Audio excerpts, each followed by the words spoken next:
So hey guys, welcome back to my channel. Let's do the chapter that is locomotion and movement. So basically in this chapter we are going to deal with the muscular tissue and muscular tissue system, and then after that we will be dealing with the skeletal system, right? So let's start. पहले तो हमें definition clear होनी चाहिए what is movement and what is locomotion, right? And इन दोनों के बीच में क्या minute सा difference होता है, वो क्या होता है, right? So first thing is movement क्या होता है, जिसमें हम अपने बॉडी के जो पोजिशंस होते हैं उसमें चेंज लाते हैं, राइट? अगर वो ऐसा मूवमेंट हुआ जिससे हमारी लोकेशन चेंज हो जाए, उसको हम क्या कहते हैं? लोकोमोशन कहते हैं। क्लियर? तो locomotion is a movement which causes change in position, right? Change in the position as well as location. Clear? जैसे कि मैं यहाँ पे बैठ कर पढ़ा रही हूँ, मैं अपने वेरियस हैंड के मूवमेंट्स चेंज कर रही हूँ, this is movement. But if I get up from here and go somewhere else, वो क्या हो जाएगा? लोकोमोशन। तो इस चीज़ से हम एक और चीज़ कंक्लूड कर सकते हैं, एक अच्छी लाइन जो स्टेटमेंट में आपको देखने को मिल सकती है इज़ व्हाट, कि सारे मूवमेंट्स जो होते हैं वो बेसिकली क्या होते हैं? लोकोमोशंस नहीं होते, बट सारे लोकोमोशंस जो होते हैं वो मूवमेंट्स होते हैं, ठीक है? So all the locomotions are movements. आप यहाँ से उठकर कहीं और जाएंगे, इसमें मूवमेंट तो होगी। All the locomotions are movements but not all movements are locomotion. अभी यहाँ बैठ कर मैं हाथ हिला रही हूँ, this is not locomotion, but not all the movements are locomotion. Clear? Now the next thing is, हमें लोकोमोशन की ज़रूरत ही क्या है ना? बेसिकली एनिमल्स जो होते हैं वही लोकोमोट कर पाते हैं, तो उनकी रिक्वायरमेंट्स क्या होती है? तो उसके लिए हमें 5 पॉइंट्स दिए हैं एनसीईआरटी में, which we should remember. Is पहला कि हम बेटर ब्रीडिंग ग्राउंड्स के लिए जा सकते हैं, in that search. Clear? As well as favourable climatic conditions के लिए भी एनिमल्स और बाकी चीज़ें क्या करते हैं? माइग्रेट करते हैं फेवरेबल क्लाइमेटिक कंडीशंस के लिए। अलॉन्ग विद दिस मेटिंग के लिए लोग क्या करते हैं? माइग्रेट करते हैं या लोकोमोट करते हैं, या for the search of food, या to escape from enemies. Enemies से बहुत ज़्यादा अगर कहीं पे डेंजर है तो बहुत दूर दूर तक माइग्रेट कर जाते हैं animals. So these are the few points जिनके लिए इंडिविजुअल ऑर्गेनिजम्स जो होते हैं या एनिमल्स जो होते हैं वो लोकोमोशन को अडैप्ट करते हैं। Is it clear? नाउ हमारी बॉडी में जो मूवमेंट्स होती हैं या लोकोमोशंस आपको, वो किस टाइप की होती है? तो बेसिकली एनसीईआरटी में इन मूवमेंट्स को या लोकोमोशंस को उन्होंने बताया है कि 3 टाइप्स की होती है in the human body, right? But basically there are 4 types of movements and locomotion हमारी बॉडी में जो हो रहे होते हैं, बट एनसीईआरटी ने 3 टाइप्स बताए हैं, तो उनको ही देख लेते हैं। सबसे पहला उन्होंने बोला है amoeboid movement, second is ciliary movement,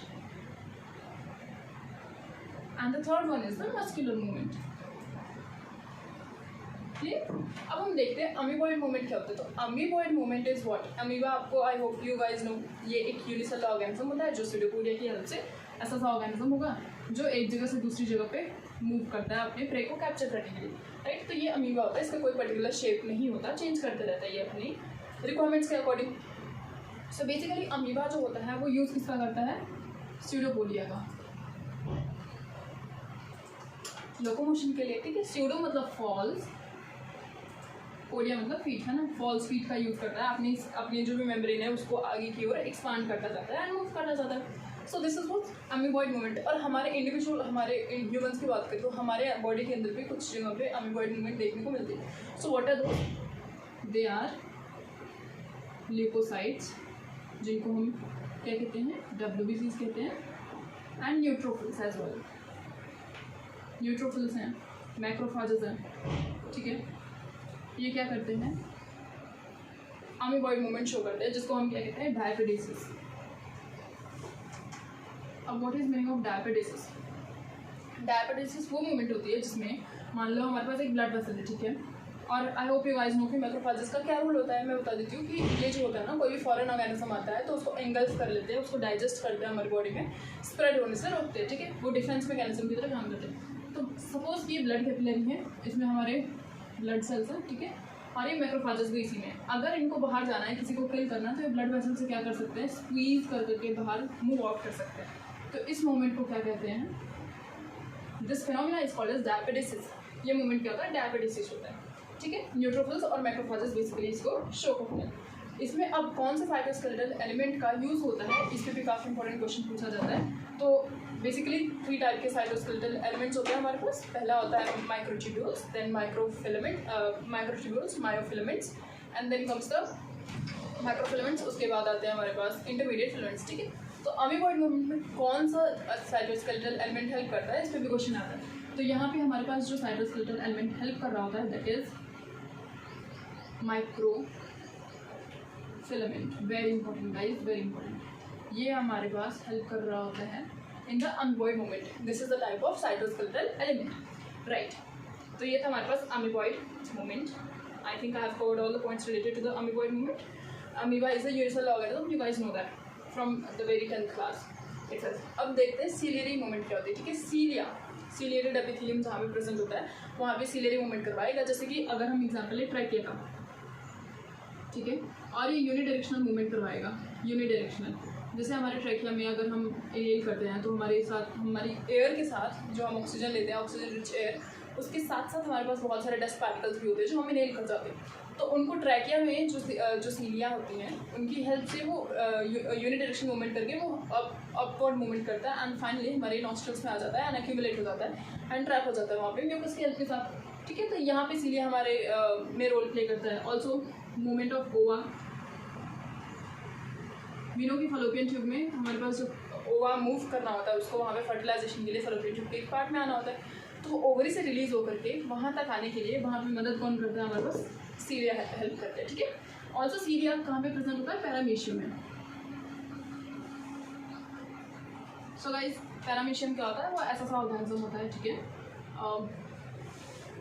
sleeper जैसा ऑर्गेनिज्म होता है और इसकी पूरी थ्रू आउट द बॉडी क्या होते हैं, बहुत सारे सीलिया होते हैं। इसकी हेल्प से मूव करता है, अपने खाने को भी एंगल्स करता है एंड बहुत सारे मूवमेंट लोकोमोशन के लिए ये हेल्प करेगा पैरामीशियम में। अलॉन्ग विद दिस फूड की जो भी मूवमेंट होती है उसके cytopharynx, that is the food cavities होती है, उसमें भी एंगल्स करने में हेल्प करता है। तो ये हो गए हमारे पास सीलिया के रोल्स, ठीक है। पहला अमीबॉइड हमने अच्छे से देख लिया ना। मस्कुलर मूवमेंट की बात करते हैं तो मस्कुलर मूवमेंट्स मेजरली हम, जैसे कि अभी नाउ आई एम स्पीकिंग तो मेरे जॉज मूव कर रहे हैं तो वो मैं उसकी वजह से कर पा रही हूँ। टंग की movement like this, so this is the muscular movement का example. Upper limbs, lower limbs move करते हैं इंडिविजुअल्स के, तो वो मस्कुलर मूवमेंट के एग्जाम्पल हो जाते हैं। I hope this type of movements are clear. So basically 3 type के मूवमेंट हमारे पास एनसीईआरटी ने बोला है मेनली, बट हमारे पास एक और काइंड ऑफ मूवमेंट होता है that is, this is additional one, this is the flagellar movement, ठीक है। इसके बारे में भी ऑल दो एनसीईआरटी में डिस्क्राइब किया गया है। तो फ्लैजुलर मूवमेंट जो होता है सबसे इंपॉर्टेंट जो हमारे को एग्जाम्पल याद रखना है दैट इज स्पर्मेटोजोआ का मूवमेंट। जैसे हमने सीलिया का रोल देखा इन द केस ऑफ ओवा, जो स्टेशनरी होता है वो मूव करता है, तो सेम वे में स्पर्म्स जो होते हैं उनके में ये फ्लैजिला होता है जो उनकी मूवमेंट के लिए रिस्पॉन्सिबल होता है, ठीक है। तो स्पर्मेटोजोआ की मूवमेंट के लिए flagella is very important. Along with this euglena, आपने इसको सुना होगा कहाँ पे, बायोलॉजिकल क्लासिफिकेशन वाले चैप्टर में, ये प्रोटिस्टा है, ठीक है। यूग्लेना जो होता है वो कैसा होता है, ऐसा सा ऑर्गेनिज्म होगा जिसमें एक स्मॉलर फ्लैजिला होता है, एक लिटिल लॉन्गर होता है, ठीक है। तो अब इसकी मूवमेंट के लिए भी हमारे पास फ्लैजिला रिस्पॉन्सिबल होता है। अलॉन्ग विद दिस हमारे पास फ्लैजिला वाले पॉलिफेरा आ जाते हैं, स्पॉन्जेस जिसको हम कहते हैं, आपने एनिमल किंगडम में पढ़ा हुआ है ना। तो ये स्पॉन्जेस में क्या करता है फ्लैजिला मूवमेंट, इनमें क्वानोसाइट्स होते हैं, इनकी जो कैविटी होती है ना स्पॉन्जेस की, अंदर से लाइंड होती है विद द क्वानोसाइट सेल्स जो फ्लैजिलेटेड सेल्स होता है। तो वो वाटर की मूवमेंट अंदर में पूरा सर्कुलेट करवाने में हेल्प करते हैं फ्लैजिला मूवमेंट्स, ठीक है। यहाँ पे एक स्पेशलाइज्ड क्वानोसाइट सेल्स होते हैं जो फ्लैजिलेटेड सेल्स होते हैं। ये भी काफ़ी इंपॉर्टेंट क्वेश्चन बनता है कहाँ का, एनिमल किंगडम का, ठीक है। तो this is again important. And along with this hydra की मूवमेंट अगर आप देखो, ये एडिशनल बोला है एनसीईआरटी में कि हाइड्रा जो होता है यहाँ पे टेंटिकल्स होते हैं इसके पास, ठीक है, टेंटिकल्स होते हैं hydra. I hope you guys have seen कि ऐसा सा होता है और ये इसके टेंटिकल्स है, ठीक है। ये थोड़ा बहुत स्टैटिक तो होता ही है, बट ऑल्दो वो अपनी जगह पे अपने टेंटिकल्स को मूव करता रहता है। किस किन चीज़ों के लिए, पहला तो अपने प्रे को कैप्चर करने के लिए और दूसरा थोड़ी बहुत लोकोमोशन जो वो शो कर पाता है उसके लिए, ठीक है। तो ये सारे पॉइंट्स थे बेसिकली हमारे पास टाइप ऑफ मूवमेंट्स के लिए। आई होप दिस इज क्लियर। तो अब हम देखेंगे कि मस्कुलर मूवमेंट जो होता है उसमें किन 3 सिस्टम्स की बहुत ज़्यादा कोऑर्डिनेटेड एक्टिविटी होनी चाहिए बहुत अच्छे से कोई भी मूवमेंट शो करने के लिए या लोकोमोशन शो करने के लिए, right. So as you guys must have guessed, पहला जो होगा वो क्या होगा, हमारा मस्कुलर सिस्टम बहुत अच्छे से काम करना चाहिए, है ना। उसके बाद स्केलेटल सिस्टम, क्योंकि स्केलेटल सिस्टम के ऊपर से ही तो मसल्स है, राइट। तो कोऑर्डिनेटेड वे में किसको ऐड करना पड़ेगा, नर्वस सिस्टम को, जो सारी हमारी इंफॉर्मेशन देगा, ठीक है, मोटर न्यूरॉन्स की हेल्प से नर्वस सिस्टम को बहुत अच्छे से कोऑर्डिनेटेड वे में काम करना पड़ेगा। देन मस्कुलर सिस्टम को करना पड़ेगा, द स्केलेटल सिस्टम। तो ऐसे ही एनसीईआरटी में भी दिया है, पहले हम मस्कुलर मूवमेंट को देखेंगे, देन स्केलेटल सिस्टम को देखेंगे, उसके बाद नर्वस सिस्टम को डिटेल में न्यूरो वाले चैप्टर में बताया गया, ठीक है। सो अब हम आई थिंक मसल से शुरू कर सकते हैं। तो मसल्स के पास देखो जो प्रॉपर्टीज़ होती हैं ना, वो कौन कौन सी होती हैं, 4 प्रॉपर्टीज़ होती हैं। Again this is very important, इनके पास 4 बहुत अच्छी अच्छी प्रॉपर्टीज़ होती हैं जिनकी वजह से ये इतने वर्सटाइल होते हैं, इतने ज़्यादा फंक्शंस परफॉर्म कर पाते हैं। The very first one is contractility. अगर देखो कोई भी मूवमेंट होनी है तो हमारी मसल से, this is contraction of the muscle, this is relaxation of the muscle, ठीक है। तो कॉन्ट्रैक्टिलिटी बहुत ज़्यादा वेरी इंपॉर्टेंट एनसीईआरटी में गिवन है कि ये वेरी इंपॉर्टेंट होता है for locomotion, any kind of locomotion, right. The second type is, इनके पास जो प्रॉपर्टी होती है वो होती है एक्सटेंसिबिलिटी। ये अपना साइज जो है ना वो इलांगेट कर सकते हैं, उसके बाद कॉन्ट्रैक्ट भी कर सकते हैं, अपना साइज रिड्यूस भी कर सकते हैं। Then is elasticity. Obviously muscles elastic होते हैं, रिजिड होते हैं, तो हम कोई भी मसल्स ऐसे हम उनको खींच नहीं सकते, ठीक है ना। Last one is the excitability. अब एक्साइटेबिलिटी का जो मतलब है ये बहुत ज़्यादा इंपॉर्टेंट हो जाता है यहाँ पे, बिकॉज ये रिलेटेड हो जाता है न्यूरल वाले चैप्टर से। तो हमारे पास सभी लोग की हमारे जो भी मेम्ब्रेन होते हैं वो क्या होते हैं, एक्साइटेबल होते हैं। न्यूरल मेम्ब्रेन्स जो होते हैं वो एक्साइटेबल होते हैं, मतलब वहाँ पे अगर कोई इलेक्ट्रिकल इम्पल्स आता है तो वो आगे जनरेट हो सकता है। तो सेम में भी मसल्स में ऐसा ही कुछ होता है system.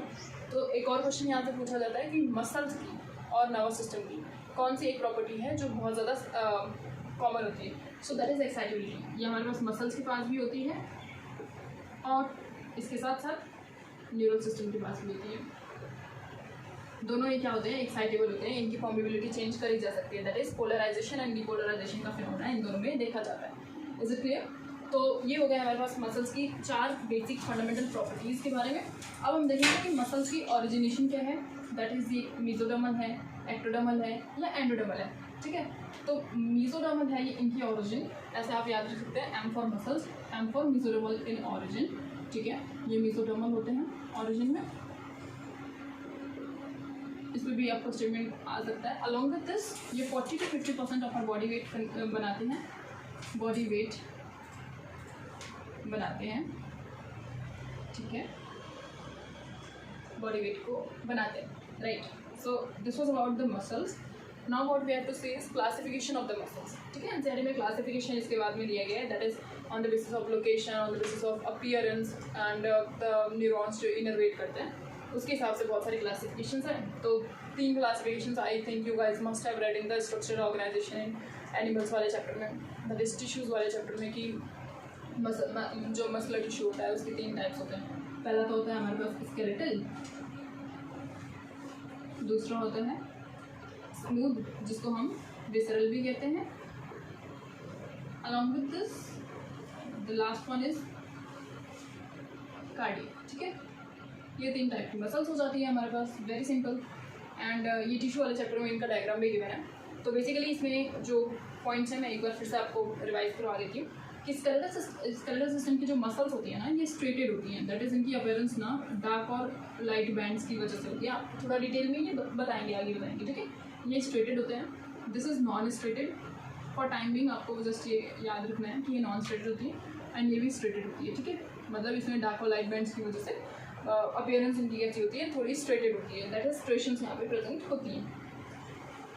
And along with this skeletal muscles जो होते हैं ये हमारे बॉडी पॉस्चर्स को चेंज करने में बहुत ज़्यादा मदद करते हैं, ठीक है। बॉडी पॉस्चर्स चेंज करने में ये मदद करते हैं और कंट्रोल करते हैं। ये हमारे स्केलेटल सिस्टम से बहुत ज़्यादा एसोसिएटेड होते हैं। जैसे कि अगर मैं कोई मूवमेंट अभी कर रही हूँ तो बेसिकली स्केलेटल मसल्स की वजह से कर पा रही हूँ। अलॉन्ग विद दिस ये हमारे विश की वजह से क्या होती हैं, बदली जा सकती हैं, तो इसलिए इसको हम क्या कहते हैं, दैट दीज आर वॉलेंट्री, हमारे कंट्रोल में है ना। बट जो स्मूथ मसल्स होते हैं ये क्या होते हैं, इनवॉलेंट्री होते हैं। स्मूथ मसल्स क्या होते हैं, इनवॉलेंट्री। जैसे कि अगर पेरिस्टाल्सिस हमारी बॉडी में चल रहा है, अगर किसी ने खाना खाया है तो पेरिस्टाल्सिस तो ऑब्वियसली चलेगी, है ना, stomach through out alimentary canal वो चलता रहेगा। बट अगर हम चाहें तो क्या हम पेरिस्टाल्सिस स्टॉप कर सकते हैं अपने विश से? बिल्कुल नहीं कर सकते। स्मूथ मसल्स हैं वहाँ पे, क्योंकि मतलब विसरल मसल्स हैं, जो हमारे विसरा होते हैं, दैट इज द टिश्यूज या ऑर्गन्स जो होते हैं, वहाँ की मसल्स को हम अपने कंट्रोल में नहीं रख सकते, हमारे विल में नहीं होती वो कंट्रोल में, तो वो इनवॉलेंट्री हो जाता है। सेम वे में हार्ट की जो मसल्स है आपकी, कार्डियक वार्ड जो होता है वो हार्ट से रिलेटेड है, तो हार्ट की मसल्स आपके अकॉर्डिंग नहीं बीट करती, क्योंकि वहाँ पे कोई नर्वस सिस्टम का डायरेक्ट कंट्रोल नहीं होता, वो हार्ट की मसल्स ही अपनी तरीके से मॉडिफाई होकर के खुद सारा फंक्शन परफॉर्म करते हैं। तो अगेन हार्ट की मसल्स तो बिल्कुल ही इनवॉलेंट्री हो जाएंगे, ठीक है। And now the next point is skeletal muscles जो होते हैं गाइस, ये मल्टी न्यूक्लिएटेड होता है, ठीक है। अगर आपने टिश्यू वाले चैप्टर में बहुत अच्छे से इसका डायग्राम देखा होगा तो मल्टी न्यूक्लिएटेड कंडीशन वहाँ पे दिखाई गई है, और ये सारे क्या होते हैं, यूनि न्यूक्लिएटेड होते हैं। मल्टी न्यूक्लिएटेड वाली कंडीशन को हम एक और चीज़ भी कहते हैं, क्या, सिंकियम है ये, मतलब बहुत सारे यहाँ पे न्यूक्लियर प्रेजेंट है, ठीक। अब एक और चीज़ जो स्पेशल है अबाउट द कार्डियक मसल्स, यहाँ पे इंटरकैलेटेड डिस्क प्रेजेंट होते हैं। क्या प्रेजेंट होते हैं, इंटरकैलेटेड डिस्क प्रेजेंट होता है, जो यहाँ पे एब्सेंट हो गए, यहाँ पे एब्सेंट हो गए, ठीक है। इंटरकैलेटेड डिस्क का फंक्शन क्या होता है, अब कार्डियक मसल, एक बार अगर कोई भी मसल किसी भी जगह की हमारे हार्ट की कॉन्ट्रैक्ट कर रही है, तो उसके साथ साथ सारी पूरे थ्रू आउट द हार्ट को कॉन्ट्रैक्ट करना पड़ेगा, ठीक है। तो उसके लिए वहाँ पे इंटरकैलेटेड डिस्क होते हैं, ताकि वहाँ पे रिदमिक कॉन्ट्रैक्शन हो पाए। Along with this cardiac muscles जो होते हैं ये ब्रांच्ड होते हैं, बाकी सारे मसल्स जो होते हैं वो अनब्रांच्ड होते हैं, राइट, ये भी अनब्रांच्ड होते हैं। Is it clear? Now smooth muscles जो होते हैं ये कहाँ पे प्रेजेंट होते हैं, एलिमेंट्री कैनाल में होते हैं, एज आई टोल्ड यू, जहाँ पे पेरिस्टाल्सिस हो रहा होता है, जो हमारे कंट्रोल में नहीं है, ठीक है। पेरिस्टाल्सिस हो रही होती है। ऑल्सो गैमीट्स की ट्रांसपोर्ट में ये हेल्प करते हैं, मतलब हमारे रिप्रोडक्टिव ट्रैक में ये प्रेजेंट होते हैं, गैमीट्स ट्रांसपोर्ट में हेल्प करते हैं। और ये कार्डियक मसल्स कहाँ पे पाई जाती है, only in the heart, right, this are only found in the heart. So I hope आपको सारी चीज़ें समझ आ गई होंगी इसकी, इनकी क्लासिफिकेशन की, ठीक है। तो this was all about the classification. Now what we have to say is about the, that is कि हमारी एक मसल है, अगर इन केस मैंने ऊपर से कट लगाया तो मसल्स कैसे दिखते हैं, ठीक है। अगर हम स्किन को हटा दें, ठीक है, उसके अंदर जो हमारे पास मसल्स हैं तो वो लेयर्स कैसे हमारे को दिखेंगी, लेयर बाय लेयर हम उनको देखने वाले हैं डिटेल में। तो ऑल्दो आपको बाद में वीडियोज़ को देखना है सब कुछ डायसेक्शन वगैरह करके, बट स्टिल जितना अपने एनसीईआरटी में है उसके अकॉर्डिंग हम देखते हैं। तो बेसिकली अगर आप मसल्स को देखोगे ना, तो muscles are made up of muscle bundles. इन मसल बंडल्स को गाइस हम क्या कहते हैं, muscle bundles are also called as fascicles. क्या, फेसिकल्स, ठीक है। और मसल बंडल्स बहुत सारे मसल फाइबर से मिलकर बने होते हैं, जिनको हम मसल सेल भी कहते हैं, and this is further made up of myofibrils, right. अब हम इसको डायग्राम से देखेंगे तभी हमें बहुत अच्छे से क्लियर होगा that if you look at this, NCERT में भी इसका डायग्राम गिवन है, मैं बना करके ट्राई करती हूँ आपको समझ में आए।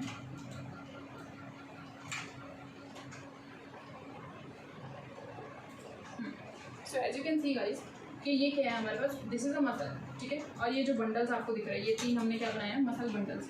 This is what, muscle bundles, जिनको हम फेसिकल्स भी कहते हैं। अब इन मसल बंडल्स के अंदर क्या होता है, छोटे छोटे ढेर सारे मसल फाइबर्स होते हैं। क्या होते हैं, मसल फाइबर्स होते हैं, right, these are now muscle fibres. ये है हमारे पास मसल फाइबर्स हैं। अब इन मसल्स की जो प्लाज्मा मेम्ब्रेन होती है उसको हम क्या कहते हैं, सार्कोलेमा। क्या कहते हैं, सार्को वर्ड जो होता है ये मसल के लिए यूज होता है, तो इनको हम सार्कोलेमा कहेंगे, ठीक है। एंड सो या दिस आर मसल फाइबर या मसल सेल्स। एनसीईआरटी में इतना ही शो किया गया, अलॉन्ग विद दिस कुछ ब्लड कैपिलरीज का नेटवर्क भी शो करा गया है, तो आप यहाँ पे लिख सकते हैं कि this are the blood capillaries.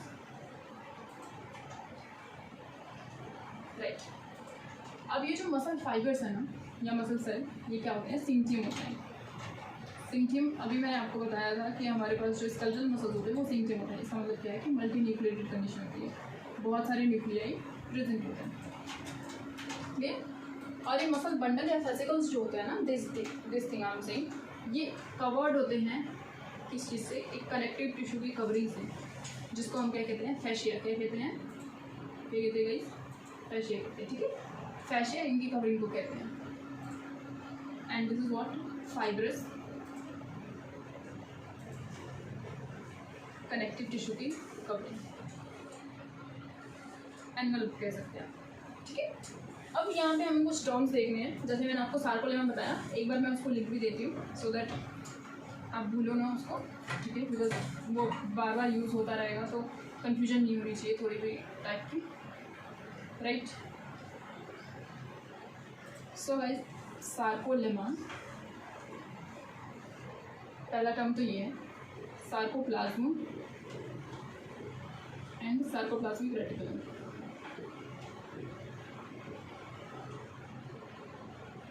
ये 3 टर्म्स हैं जो हमें पता होने चाहिए। तो पहले तो मैंने आपको बताया कि सार्कोलेमा क्या होता है। This is the plasma membrane of, बस प्लाज्मा मेम्ब्रेन ही है जो हमने बहुत ज़्यादा पढ़ा है डिटेल में इन द सेल चैप्टर, बस वो यही है। और उसका स्पेशल नाम रख दिया क्योंकि वो मसल्स में है। ठीक है, plasma membrane of muscles. Then sarcoplasm क्या है, साइटोप्लाज्म है, simple. This is cytoplasm of muscles, बस ये सब कुछ मसल्स का है। सार्कोप्लाज्मिक रेटिकुलम क्या है, smooth endoplasmic reticulum of muscles. ये ध्यान रखना है कि ये स्मूथ एंडोप्लाज्मिक रेटिकुलम है, ठीक है, रफ नहीं है, स्मूथ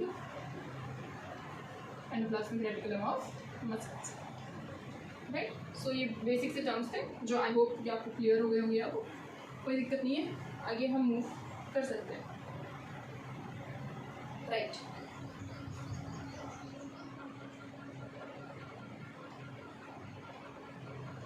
अब आगे जो हमारे पास टॉपिक गिवन है in the NCERT is what, let me take it once, कि आगे हमारे पास जो थिंग गिवन है दैट इज एक्टिन और मायोसिन। ठीक है, तो हमारे पास मसल्स जो होती हैं, मैंने आपको बताया था स्केलेटल मसल स्ट्रेटेड होती हैं। ठीक है, स्ट्रेटेड का मतलब क्या था कि वो उनके में डार्क और लाइट बैंड जैसा कुछ था।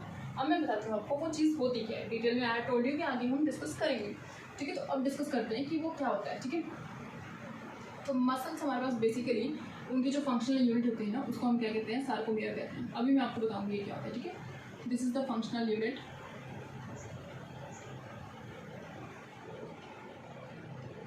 Of muscles contraction. ठीक है, ये फंक्शनल यूनिट होती है। एक दूसरी चीज़ जो आपको ध्यान रखनी है इज मसल फाइबर। ये एनसीईआरटी के समरी में ये पॉइंट गिवन है। This is again very important. Muscle fibre जो होता है ये एनाटॉमिकल यूनिट होता है। क्या होता है, एनाटॉमिकल यूनिट ऑफ मसल्स होती है। ठीक है, अब मैं आपको ड्रॉ करके दिखाती हूँ what is basically sarcomere.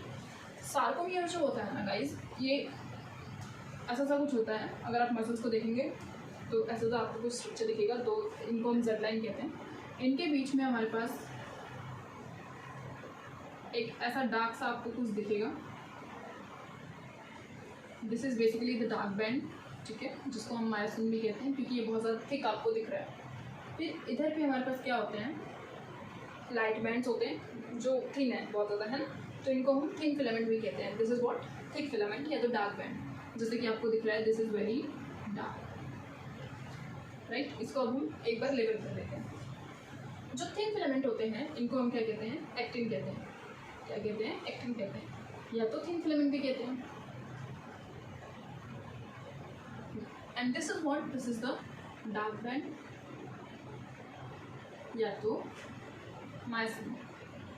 Myosin एक दूसरा फिलामेंट। ठीक है, मसल के पास जो कॉन्ट्रैक्टाइल की प्रॉपर्टी होती है ना, that is basically because of two things, that is the thin filament and the thick filament. Actin और मायोसिन की वजह से होता है। ठीक है, एक्टिन और मायोसिन कॉन्ट्रैक्टाइल प्रोटीन्स होते हैं जिनकी वजह से मसल्स के पास ये प्रॉपर्टी आती है जिससे वो कॉन्ट्रैक्ट कर पाते हैं। ओके ना, जो लाइट बैंड है इसको हम आई बैंड भी कहते हैं क्योंकि ये थ्रू आउट क्या है, बिल्कुल लाइट है, या तो आइसोट्रोपिक बैंड भी कहते हैं। आई का फुल फॉर्म क्या है, आइसोट्रोपिक बैंड। ठीक है, अब ये डार्क बैंड जो है इसको हम ए बैंड भी कहते हैं या तो अनआइसोट्रोपिक बैंड भी कहते हैं, राइट, दिस इज अनआइसोट्रोपिक बैंड। और इन लाइन्स को हमने क्या कहा था, जेड लाइन कहा था, right, remember this is the Z line.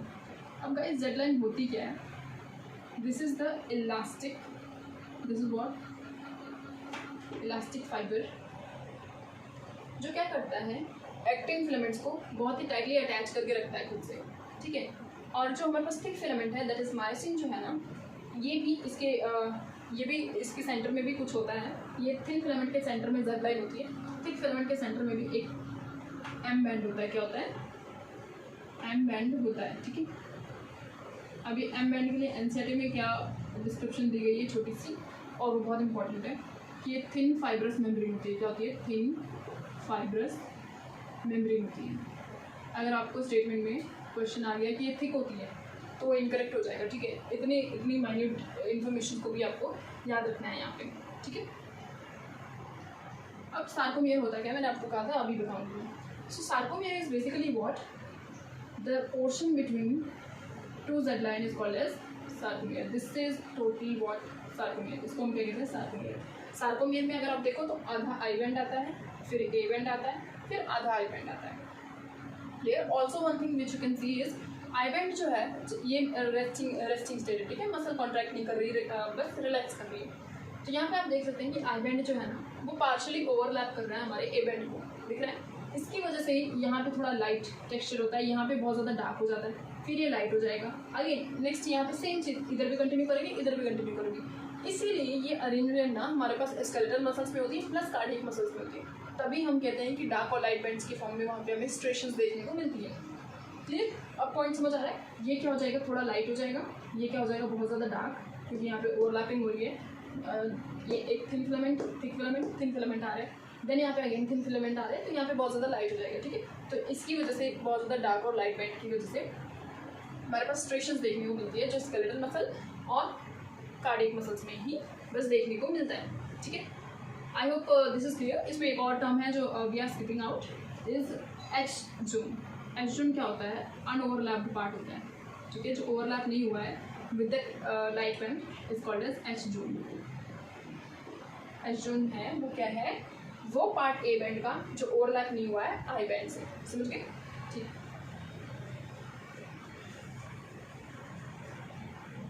So as what was sarcomere? Sarcomere is the portion between the two consecutive Z line. ठीक है, sarcomere is what? That part of myofibril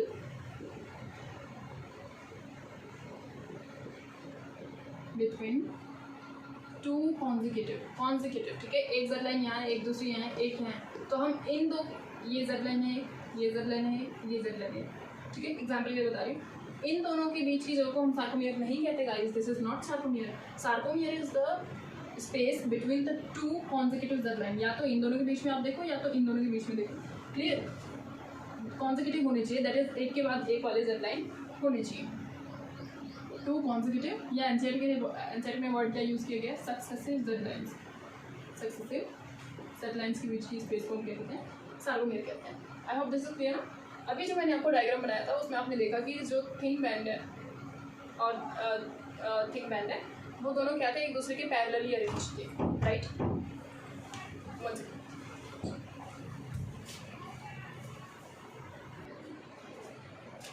सो या I think आप लोग को ये clear हो गया कि what is the basic structure of a muscle, ठीक है, मायोफिब्रिल का क्या स्ट्रक्चर होता है। अब मैं आपको मैकेनिज्म ऑफ कॉन्ट्रैक्शन बताऊंगी in a little while. Before that let's discuss in detail about the actin and myosin, ठीक है, थोड़ा डिटेल में, क्योंकि एनसीईआरटी में गिवन है तो we will have to discuss that, we can not skip on to that, ठीक है, क्योंकि वहाँ से भी क्वेश्चन आता है, काफ़ी इंपॉर्टेंट क्वेश्चन आता है। तो फर्स्ट थिंग इज एक्टिन के बारे में देखते हैं, है ना। एक्टिन जो होता है ये किस चीज़ से बना हुआ होता है वो देखना है हमें, ठीक है। एक्टिन एक कॉन्ट्रैक्टाइल प्रोटीन है, this is the contractile protein, okay, and it is made up of, it is a polymer of, this is a polymer of F actin. अब एफ यहाँ पे किस चीज़ के लिए स्टैंड करता है, फाइब्रस, ठीक है, फाइब्रस एक्टिन का ये पॉलीमर होता है। फर्दर एफ एक्टिन जो होता है it is a polymer of two F actins, ठीक है, और उसके बाद ये एफ एक्टिन जो होता है ना, this is the polymer of G actin. अब देखते हैं ये जी एक्टिन क्या है, this is the globular actin, right. अब इसको डायग्राम के थ्रू समझते हैं, बहुत इजी वे में आपको क्लियर हो जाएगा। देखो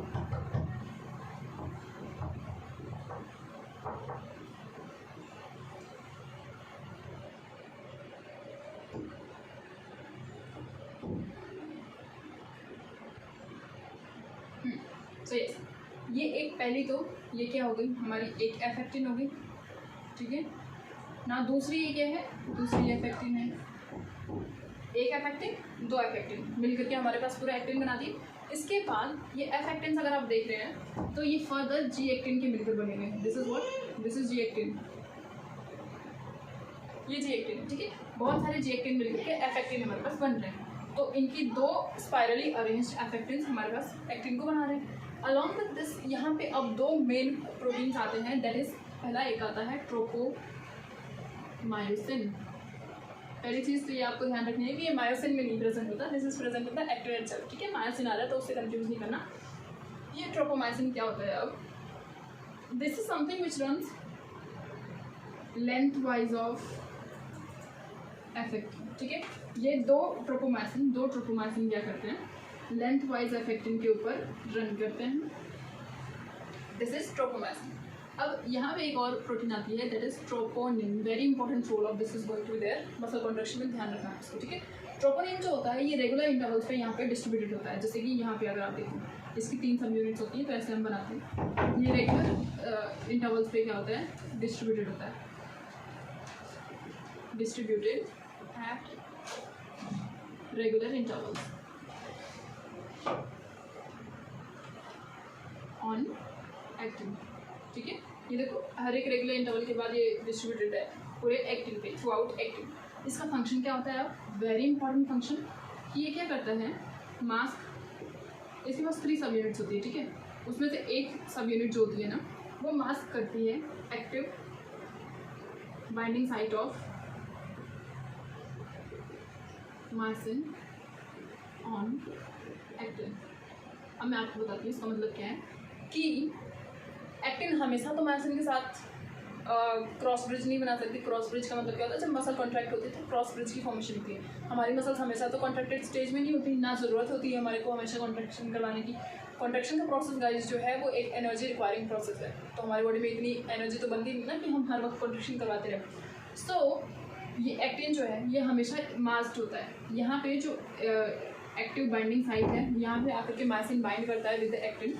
वो साइट जो होती है ना वो मास्क होकर के रहती है, दैट इज यहाँ पे मायोसिन आकर के बाइंड, अगर मायोसिन यहाँ पे आए ना कोशिश करे वो बाइंड नहीं कर सकता। वाई, जब तक यहाँ पे ट्रोपोनिन का ये एक सब यूनिट प्रेजेंट होगा तब तक वो active binding site of myosin on actin जो होगा वो प्रिवेंट करके रखेगा, मास्क करके रखेगा, बाइंडिंग नहीं होने देगा, ठीक है। बट जब कॉन्ट्रैक्शन होनी होगी ना तो उस टाइम पे क्या होगा कि कुछ ऐसा मैकेनिज्म होगा जिससे ये ट्रोपोनिन हट जाएगा और फाइनली मायोसिन आकर के, मायोसिन का हेड आकर के एक्टिन के साथ बॉन्ड बनाएगा, क्रॉस ब्रिज बनाएगा एंड फाइनली हमारे पास कॉन्ट्रैक्शन का प्रोसीजर मूव ऑन करेगा, समझ रहे हैं। So this was all about the actin. Now what we have to say is myosin, ठीक है। मायोसिन तो और ज़्यादा सिंपल है, उसमें बस आपको कुछ चीज़ें याद रखनी है। इसमें आपको क्या ध्यान रखना था कि एक्टिन जो होता है ना ये 2 एफेक्टिन से मिलकर बना है और वो एफेक्टिन्स फर्दर जी एक्टिन से मिलकर के बने हुए हैं। Tropomyosin through out length wise run करता है और ट्रोपोनिन रेगुलर इंटरवल्स पे डिस्ट्रीब्यूट होता है, ठीक है। अब हम देखते हैं मायोसिन का, तो ये एक पॉलीमर होता है ऑफ मीरोमायोसिन। जैसे एक्टिन पॉलीमर था एफेक्टिन का, वैसे ही मायोसिन पॉलीमर है मीरोमायोसिन का, ठीक है। अब देखते हैं इनका स्ट्रक्चर क्या होता है। इसका स्ट्रक्चर समवट लाइक दिस होता है, ठीक है, ऐसा स्ट्रक्चर होता है, राइट। इसको हम कहते हैं, ये टेल है, ठीक है, this is what, this is tail, और इसको हम लाइट मीरोमायोसिन कहते हैं, जिसको हम एल एंड एम से भी रिप्रेजेंट करते हैं, ठीक है, लाइट मीरोमायोसिन। और दिस इज व्हाट, इसको हम कहते हैं head and this is the cross arm, मतलब नेक जैसे स्ट्रक्चर को हम क्रॉस आर्म कहते हैं। इन दोनों को मिलाकर के हमारे पास ग्लोबुलर हेड बनता है which is heavy meromyosin, right, this is what heavy meromyosin. अब क्या इंपॉर्टेंट है इसमें इज कि जो हेड ऑफ मायोसिन होता है उसमें क्या क्या चीज़ें होती हैं। पहला तो एक्टिन के साथ बाइंड करने के लिए साइट होगी, है ना। This will be actin binding site. जब भी बाइंडिंग होगी तो उसके लिए साइट प्रेजेंट होनी ज़रूरी है। दूसरा, जब भी कॉन्ट्रैक्शन होगा तो एटीपी की रिक्वायरमेंट होगी कॉन्ट्रैक्शन के लिए, है ना। तो उसके लिए यहाँ पे एटीपी बाइंडिंग साइट होती है। 3 चीज़ें इसमें प्रेजेंट होती है, ऐसे आप ध्यान रखना। पहला एक्टिन बाइंडिंग साइट, दूसरा एटीपी बाइंडिंग साइट, एंड तीसरा चीज़ें कि इनके पास एटीपी जो आ रही है उसको ब्रेक करना पड़ेगा into ADP and inorganic phosphate, तभी उस फॉस्फेट को ये यूटिलाइज कर पाएंगे। तो उसको ब्रेक करने के लिए एटीपी को हाइड्रोलाइज करने के लिए हमारे पास एक एंजाइम होता है, दैट इज एटीपीएज। तो वो एंजाइम यहाँ पे प्रेजेंट होनी मस्ट है। तो यहाँ पे एक और चीज़ प्रेजेंट होती है, दैट इज एटीपीएज। ये क्या करता है, हाइड्रोलाइसिस ऑफ एटीपी करता है। 3 चीज़ें हमने देखी। माइसिन हेड हैज 3 थिंग्स। पहला एटीपी बाइंडिंग साइट, तभी एटीपी की हाइड्रोलाइसिस होगी। फिर उस एटीपी को हाइड्रोलाइज करने के लिए हमारे पास एटीपीएज होना चाहिए, एटीपीएज एंजाइम, ठीक है। And third thing is actin binding site, तभी तो क्रॉस ब्रिज की फॉर्मेशन होगी। तो यहाँ पे एक्टिन बाइंडिंग साइट भी प्रेजेंट होती है, राइट। सो आई होप आपको अब मायोसिन का स्ट्रक्चर भी क्लियर होगा। ये लाइट मीरोमायोसिन कहलाता है, दिस इज हैवी मीरोमायोसिन। ये क्रॉस आर्म है जो रेगुलर इंटरवल्स और डिस्टेंसेस पे प्रोजेक्ट करती है एट ए रेगुलर डिस्टेंस, ठीक है। अब हमें देखना है mechanism of contraction of a muscle, ठीक है।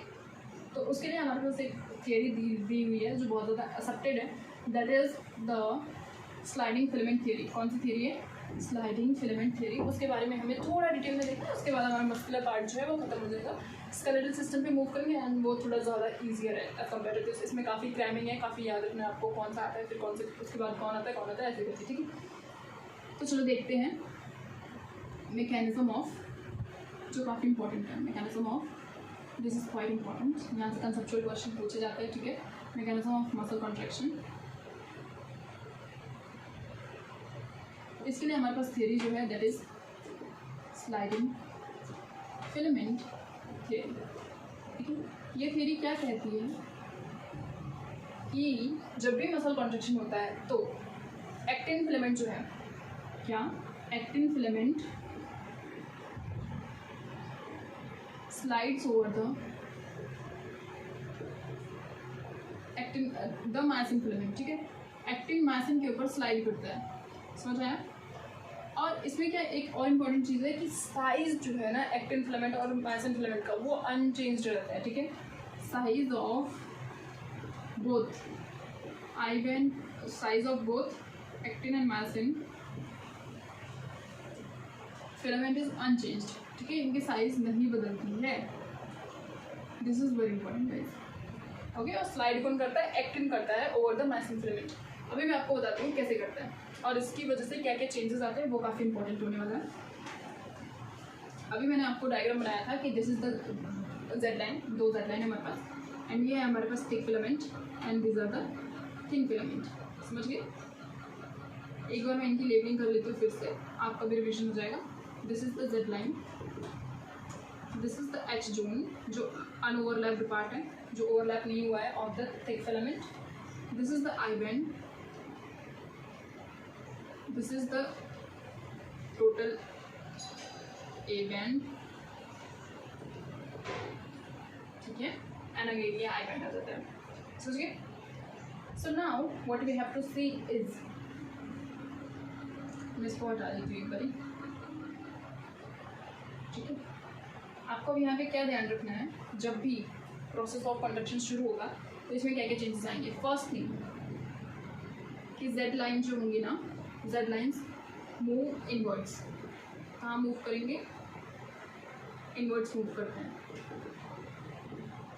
देखो आई बैंड जो है, जो एक्टिन का बना हुआ है, उसको स्लाइड करना है ओवर द थिक फिलामेंट। तो ये आपस में स्लाइड करेंगे तो ये जो मेम्ब्रेन है, जेड मेम्ब्रेन है या जेड लाइन जो है, ये पास तो आनी ही पड़ेगी, ठीक है। और इसकी वजह से जो आई बैंड की लेंथ है वो रिड्यूस हो जाएगी। आई बैंड की लेंथ, आई बैंड लेंथ डिक्रीजेस, कम हो जाएगी। एंड जो ए बैंड है ये अनचेंज रहेगा। इस पर बहुत बार एमसीक्यू पूछा जाता है कि ए बैंड को क्या होता है during muscle contraction.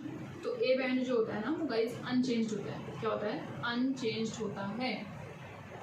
Z line अंदर की ओर पुल हो जाती है। सार्कोमियर की लेंथ क्या हो जाती है? शॉर्टन हो जाती है। जो सार्कोमियर था ना, जेड लाइन के बीच की डिस्टेंस, दो जेड लाइन के बीच की डिस्टेंस पास हो गई, सार्कोमियर लेंथ रिड्यूसेस, कम हो जाती है। ठीक है, सो this was all about the contraction of the muscle. ठीक है, बाकी मैंने आपको हाइड्रोलिसिस और क्रॉस ब्रिज फॉर्मेशन समझा दिया है कि क्रॉस ब्रिज फॉर्मेशन जब भी होगी गाइस, वहाँ पे क्या होगा? एटीपी यूज होगा, एटीपी विल बी यूज्ड, और वहाँ पे एटीपी की हाइड्रोलिसिस होगी एटीपी एंजाइम की हेल्प से, और ये उसको ब्रेक करेगा into ADP along with inorganic phosphate, ये रिलीज करेगा। ठीक है, क्रॉस ब्रिज किसके बीच में बनेगा? एक्टिन और मायोसिन के हेड के बीच में बनेगा, राइट। मायोसिन के टेल में कोई चीज़ नहीं हो रही होती है, हेड के साथ ही सब कुछ होगा। ठीक है, और बाकी ये स्लाइडिंग हो जाती है, जिसको इस क्रॉस ब्रिज फॉर्मेशन को हम क्या कहते हैं? स्लाइडिंग भी कहते हैं, रोटेशन होगी जिसको हम पावर स्ट्रोक भी कहते हैं। ठीक है, पावर स्ट्रोक का मैकेनिज्म चल रहा होता है, राइट। अब ये सिग्नल यहाँ पे पहुँचता कैसे है, जिसकी वजह से कॉन्ट्रैक्शन इनिशिएट होता है, वो एक बार देखते हैं। ठीक है, ये पूरा जो प्रोसेस था ये इनिशिएट क्यों हुआ? क्योंकि एक न्यूरॉन था। क्या था? जैसे कि मैं अगर आपको न्यूरॉन बना के दिखाऊँ, तो एक न्यूरॉन था। ठीक है, ये एक्सॉन है, उसकी एंड है, ये टीलोड एंट्री है। ठीक है, इसने क्या कहा? दिस इज द मसल, ऐसे ऐसे करके हमारे पास मसल है। ठीक है, इट इज़ द मसल। इसके पास क्या है? अपना सार्कोप्लाज्मा है, दैट इज़ द साइटोप्लाज्मा, और यहाँ पे हमारे पास सार्कोप्लाज्मिक रेटिकुलम भी है, जिसके अंदर बहुत ज़्यादा कैल्शियम का लेवल है। कैल्शियम का हाई लेवल बहुत ज़्यादा ज़रूरी होता है मसल कॉन्ट्रैक्शन के लिए। ठीक है, अब यहाँ पे कैल्शियम सार्कोप्लाज्मिक रेटिकुलम में स्टोर्ड है। तो हुआ क्या गाइस कि ये न्यूरॉन जो है ना, neuron along with the muscles जो इनर्वेट करता है, इसको हम मिला करके मोटर यूनिट कहते हैं। एक बहुत इंपॉर्टेंट टर्म यहाँ पे आता है, मोटर यूनिट। ठीक है, अब ये मोटर यूनिट क्या होता है? न्यूरॉन, कौन सा न्यूरॉन? सीएनएस से जो सिग्नल लेकर आता है पूरे जो भी इफेक्टर ऑर्गन से मसल्स होते हैं उनके पास तक, उसको हम क्या कहते हैं? Motor neuron. जो सीएनएस तक लेकर जाता है उसको सेंसरी, जो वहाँ से लेकर आता है उसको मोटर कहते हैं। तो motor neuron along with the muscles that it innervates मतलब जो भी मसल्स को ये सप्लाई कर रहा है, एक मसल हो, दो मसल हो, तीन मसल हो, उसको हम मोटर यूनिट कहते हैं। ठीक है, जैसे अभी यहाँ पर देखो, ये motor neuron along with this muscle, इनको हम क्या कहेंगे? मोटर यूनिट कहेंगे। ठीक है, और अलॉन्ग विद दिस ये जो न्यूरॉन है और ये मसल है, इन दोनों के बीच के जंक्शन को क्या कहते हैं? Neuro muscular junction. क्या कहते हैं? न्यूरो मतलब न्यूरॉन, मस्कुलर मतलब मसल, न्यूरो मस्कुलर जंक्शन, जिसको हम एक और चीज़ कहते हैं, that is motor and plate. This is what? This is also called as motor end plate, also known as motor end plate. समझ आ गया? न्यूरोमस्कुलर जंक्शन को हम और क्या कहते हैं? मोटर एंड प्लेट कहते हैं। मतलब ये neuron along with the muscle, इनके जंक्शन को हम क्या कहते हैं? Neuromuscular junction. अगर एक न्यूरॉन होता है, दूसरा न्यूरॉन होता है, उनके बीच के जंक्शन को सिनेप्स कहते हैं। बट न्यूरॉन और मसल के बीच के जंक्शन को न्यूरोमस्कुलर जंक्शन या तो मोटर एंड प्लेट कहते हैं। So I hope this is clear ना? तो आपको अभी मैंने बताया कि मोटर न्यूरॉन जो है ये सिग्नल सीएनएस से ये सिग्नल लेकर के मोटर न्यूरॉन यहाँ तक आया, एंड्स तक एक्सॉन लेकर आया। फिर उसके बाद यहाँ पे कुछ हमारे पास न्यूरोट्रांसमीटर्स थे, एसिटिलकोलिन रिलीज हो गया। क्या रिलीज हो गया? एसिटिलकोलिन, जो अंदर आया। ठीक है, और उसकी वजह से सार्कोप्लाज्मिक रेटिकुलम को इसने कहा कि कैल्शियम का लेवल इंक्रीज करवाओ सार्कोप्लाज्म में। ठीक है, मतलब साइटोप्लाज्म में लेवल इंक्रीज करवाओ। इसके बाद ये कैल्शियम क्या कहेगा कि मसल कॉन्ट्रैक्शन का टाइम आ चुका है। ठीक है गाइस, और मसल क्या करेगी? हमारी कॉन्ट्रैक्ट, जैसे मैंने आपको बताया, जो हमारे पास जेड लाइन्स के वो पास मूव करेंगी, उसकी वजह से आई का लेंथ शॉर्टन होगा और सार्कोमियर की लेंथ भी रिड्यूस हो जाएगी और हमारे पास कॉन्ट्रैक्शन का प्रोसेस चलेगा। अब ये कॉन्ट्रैक्शन का प्रोसेस रुकता कब है? सो गाइस, ये प्रोसेस तब रुकता है, रिलैक्सेशन ऑफ मसल्स कब होती है? जब हमारे पास क्या? एटीपी की कमी होगी। जब हमारे पास क्या होगा? कैल्शियम अनअवेलेबल हो जाएगा। ठीक है, तो कैल्शियम अवेलेबल जब तक है तब तक तो कॉन्ट्रैक्शन चलती रहेगी, बट रिलैक्सेशन तब होती है जब कैल्शियम पंप बैक हो जाता है, pumped back into sarcoplasmic reticulum. Sarcoplasmic reticulum में इसको वापस से पंप बैक कर दो, प्रोसेस स्टॉप हो जाएगा, कॉन्ट्रैक्शन स्टॉप हो जाएगा। समझ आएंगे? तो सेम वे में यहाँ पे हमारे पास मसल्स फाइबर में दो टाइप की मसल फाइबर्स बताए गए हैं एनसीईआरटी में। इसके बाद इसके बाद बताया गया। ठीक है, तो वो एक बार डिस्कस करते हैं कि दो टाइप के मसल फाइबर्स कौन कौन से होते हैं। पहला तो रेड मसल फाइबर है, ठीक है, और दूसरा होता है वाइट मसल फाइबर, राइट। इनको हमने बेसिकली क्लासीफाई किस बेसिस पे किया, on the basis of myoglobin. अब मायोग्लोबिन क्या होता है आप पूछेंगे, है ना। तो गाइस जैसे आपने सुना होगा हीमोग्लोबिन के बारे में, तो हीमोग्लोबिन क्या होता है, बेसिकली हमारे ब्लड में एक पिगमेंट होता है जो ऑक्सीजन को कैरी करता है, ठीक है। तो सेम वे में myoglobin, myo word itself means related to the muscles, ठीक है। तो मायोग्लोबिन क्या होता है, एक ऐसा पिगमेंट होता है जो मसल से प्रेजेंट होता है। तो रेड मसल फाइबर और वाइट मसल फाइबर की classification on the basis of abundance of the myoglobin हुई है। तो रेड मसल फाइबर्स जो होते हैं इनके में हाई मायोग्लोबिन का लेवल होता है, ठीक है।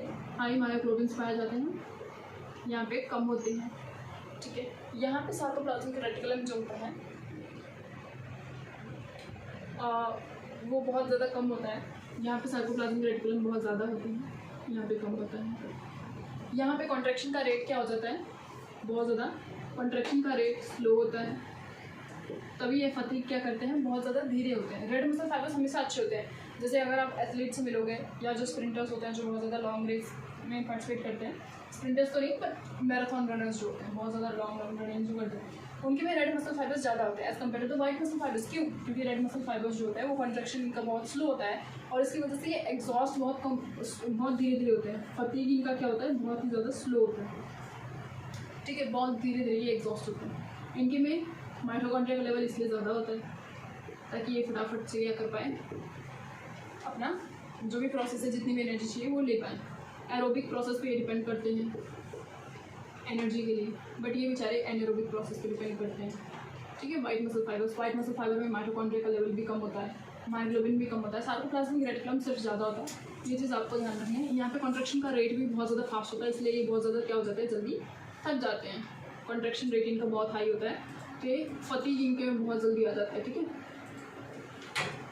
बहुत फास्ट ये क्या हो जाता है, थक जाता है। जैसे कि अगर आप आइज़ का एग्जांपल लो तो यहाँ पे वाइट मसल फाइबर्स हैं, ठीक है, ये बहुत जल्दी क्या होते हैं, थक जाते हैं। अगर आइज़ की मूवमेंट आइरिस की बात करें, ठीक है, यहाँ पे जैसे वाइट आई बॉल ले लेते हैं अपना, तो अगर आपको कॉन्स्टेंटली कहीं भी देखने को बोला जाता है तो आपके आई मसल्स जो होते हैं वो पेन होने लग जाते हैं, तो क्योंकि वहाँ पे वाइट मसल फाइबर्स हैं।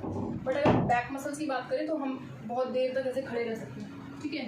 तो बैक एक्सटेंसर मसल्स जो होते हैं वहाँ पे रेड मसल फाइबर होते हैं, ठीक है, बैक एक्सटेंसर मसल्स। और जो हमारे पास ईगल होता है वो कैसे फ्लाई करता है, कॉन्स्टेंटली एयर में फ्लाई करेगा, स्लोली, ठीक है। तो यहाँ पे ईगल हो जाएगा एग्जाम्पल, और यहाँ पे बाकी स्पैरो वगैरह आप ले लो, ठीक है। स्पैरोज होते हैं वो बहुत फास्ट कॉन्ट्रैक्शन रेट होगा इनका और उसकी वजह से बहुत जल्दी एग्जॉस्ट हो जाते हैं। बट ईगल बहुत स्लो क्या करता है, मूव कर, और उसकी वजह से इसके में कॉन्ट्रैक्शन रेट जो होती है वो स्लो होती है और ये लॉन्ग टर्म के लिए क्या कर पाता है, फ्लाई कर पाता है, क्लियर, इन वन गो। तो guys this was all about the muscles. Now what we have to see is this skeletal system, that is हम अपने second part of the chapter पे आ चुके हैं जो काफ़ी स्मॉल है as compare to the muscular tissue system, ठीक है। तो स्केलेटल मसल में हमें सबसे पहले क्या स्केलेटल सिस्टम में हमें क्या देखना है, स्केलेटल सिस्टम पहले तो मिलकर किन चीज़ों से बना है, this is made up of bones along with the cartilages, few cartilages, ठीक है, एंड में फ्यू कार्टिलेजेस लिखा है, तो फ्यू कार्टिलेजेस हम भी लिख लेते हैं, ठीक है। Bones along with the few cartilages make up the skeletal system, right. Basically अब बोन्स जो होते हैं वो क्या होते हैं, बहुत ज़्यादा हार्ड होते हैं। क्यों? क्योंकि इनके में कैल्शियम सॉल्ट्स प्रेजेंट होते हैं, क्या होते हैं, कैल्शियम सॉल्ट्स प्रेजेंट होते हैं। बट कार्टिलेजेस जो होते हैं guys, this are what, pliable, थोड़े से मूवेबल होते हैं। जैसे अगर आप यहाँ पे अपने नोज को टच करो आगे की ओर तो ये थोड़ा मूव कर सकता है बिकॉज यहाँ पे कार्टिलेज है, बट यहाँ ऊपर वाले पार्ट को टच करो तो यहाँ पे बोन है, तो वहाँ पे मूवमेंट इतनी ज़्यादा नहीं हो पाती। तो कार्टिलेजेस क्यों प्लायबल होते हैं, क्यों मूवेबल होते हैं, बिकॉज इनके में कौन से सॉल्ट्स होते हैं, कॉन्ड्रोवर्ड कार्टिलेजेस के यूज होता है, कॉन्ट्रोइटिन सॉल्ट होता है, ठीक है, जिसकी वजह से कार्टिलेजेस थोड़े प्लायबल, थोड़े मूवेबल होते हैं, राइट, ओके। स्केलेटल सिस्टम में हमारे पास कितनी बोन्स होती हैं, 206, बच्चों वाली बातें है ना, 206 बोन्स होती हैं जो क्लासिफाइड होते हैं इनटू एक्सियल एंड अपेंडिकुलर। अब एक्सेल सिस्टम जो होता है वो क्या होता है, बेसिकली सेंट्रल एक्सिस के अलाउंग प्रेजेंट होता है, ठीक है, एक्सेल सिस्टम। तो एक्सेल सिस्टम में हमारे पास कितनी टोटल बोन्स आती हैं, 80, और बाकी 126 हमारे पास अपेंडिकुलर सिस्टम में आ जाते हैं। अपेंडिकुलर सिस्टम में अगर आप पूछ रहे हो तो क्या होता है, तो इसमें हमारे पास अपर लिम्ब लोअर लिम्ब होते हैं।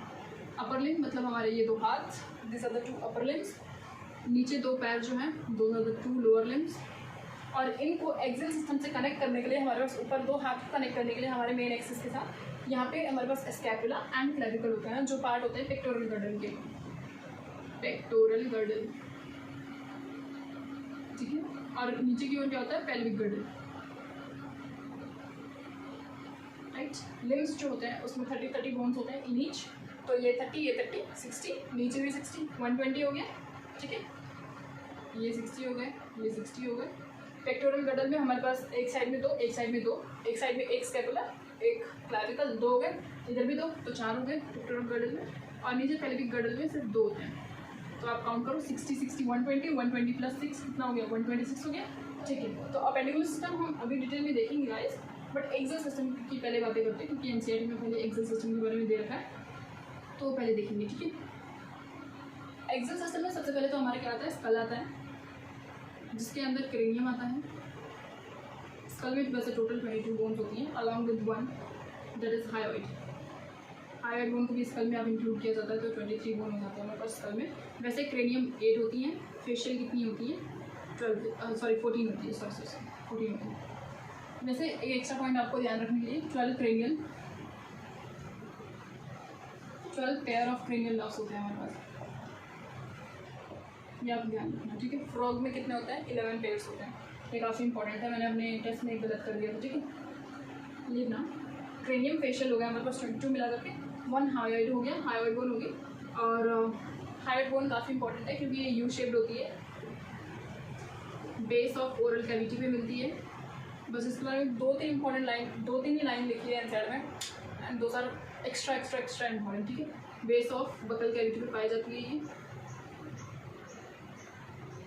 ठीक है, बकल कैविटी की बेस पे पाई जाती है। एंड इसके बाद हमारे पास 6 ईयर ऑसिकल्स हो जाते हैं, मेलस इंगस स्टेपीज, जिसको आप याद रख सकते हैं, ठीक है। 3 इधर पे, 3 इधर पे, ठीक है। इंटरनल ईयर में ये प्रेजेंट होते हैं। देन इसके बाद हमारे पास आता है हमारे वर्टिब्रे। वर्टिब्रे कितने होते हैं अडल्ट में, 26 होते हैं, ठीक है। इसके बाद रिब्स आते हैं, रिब्स हमारे पास 12 पेयर होती हैं, या फिर 24 आप कह सकते हैं। देन 1 स्टर्नम आता है, जो सेंटर में प्रेजेंट होता है, ठीक है, चेस्ट के पास, जस्ट इन द सेंटर। सो अगर आप इसको ऐड करो, 22 + 1 23 + 6 + 1 7, ये हो गया 30 + 26 + 24, 3 3 6 7 8 80 हो गया, राइट। तो यहाँ पे हमने पूरी 80 बोन्स को लिख रखा है। अब हम देखते हैं 1 बाय 1 क्रेनियम बोन्स को, फेशियल बोन्स को, ठीक है। ये थोड़ा सा बस डिटेल में हमें देखना है, ज़्यादा डिटेल में तो आपको definitely first year of MBBS में पढ़ना पड़ेगा, एंड उसके लिए आपको पहले वहाँ पे पहुँचना पड़ेगा, उतने एफर्ट्स करने पड़ेंगे, ठीक है। तो स्केलेटल सिस्टम हम अभी पढ़ रहे थे, जिसमें we are talking about the cranium, right. Cranium में हमारे पास 8 बोन्स होती हैं, ओके। तो क्रेनियम में अगर आप देखो तो सबसे पहले आगे की ओर हमारे पास क्या है, ये फ्रंटल बोन है, उसके जस्ट पीछे परी। आप पैराइटल बोन को कैसे याद रख सकते हो, जैसे जो परी होती है, जो एंजल्स होते हैं, वो वाइट कलर का पहने रहता है ना, ऐसे करके, वो कहाँ पे होता है, यहीं पे होता है। तो हमारे पास 2 पैराइटल हो जाते हैं, एक इधर को, एक इधर को, ठीक है। आगे में 1 फ्रंटल, 2 पैराइटल, ठीक है। फिर 2 यहाँ पे ईयर के पास हमारे पास टेम्पोरल बोन होती है, 2 टेम्पोरल बोन्स हो जाते हैं। देन पीछे यहाँ पे एक सिंगल ऑक्सीपिटल बोन होती है, ठीक है। उसके बाद एक इथमॉइड होता है, एक स्फेनॉइड होता है, जो हमारे पास अंदर की ओर नोज के पीछे होता है, ठीक है। एक स्फेनॉइड होती है जो बटरफ्लाई शेप की होती है। स्फेनॉइड इज़ वेरी इंपॉर्टेंट, इसके बारे में आपको केमिकल कोऑर्डिनेशन में भी देखने को मिलेगा। और एक इथमॉइड होती है, ठीक है, बटरफ्लाई शेप्ड होती है, और किसी भी बोन से ये कनेक्टेड नहीं होती है, this is important, not connected with any other bone.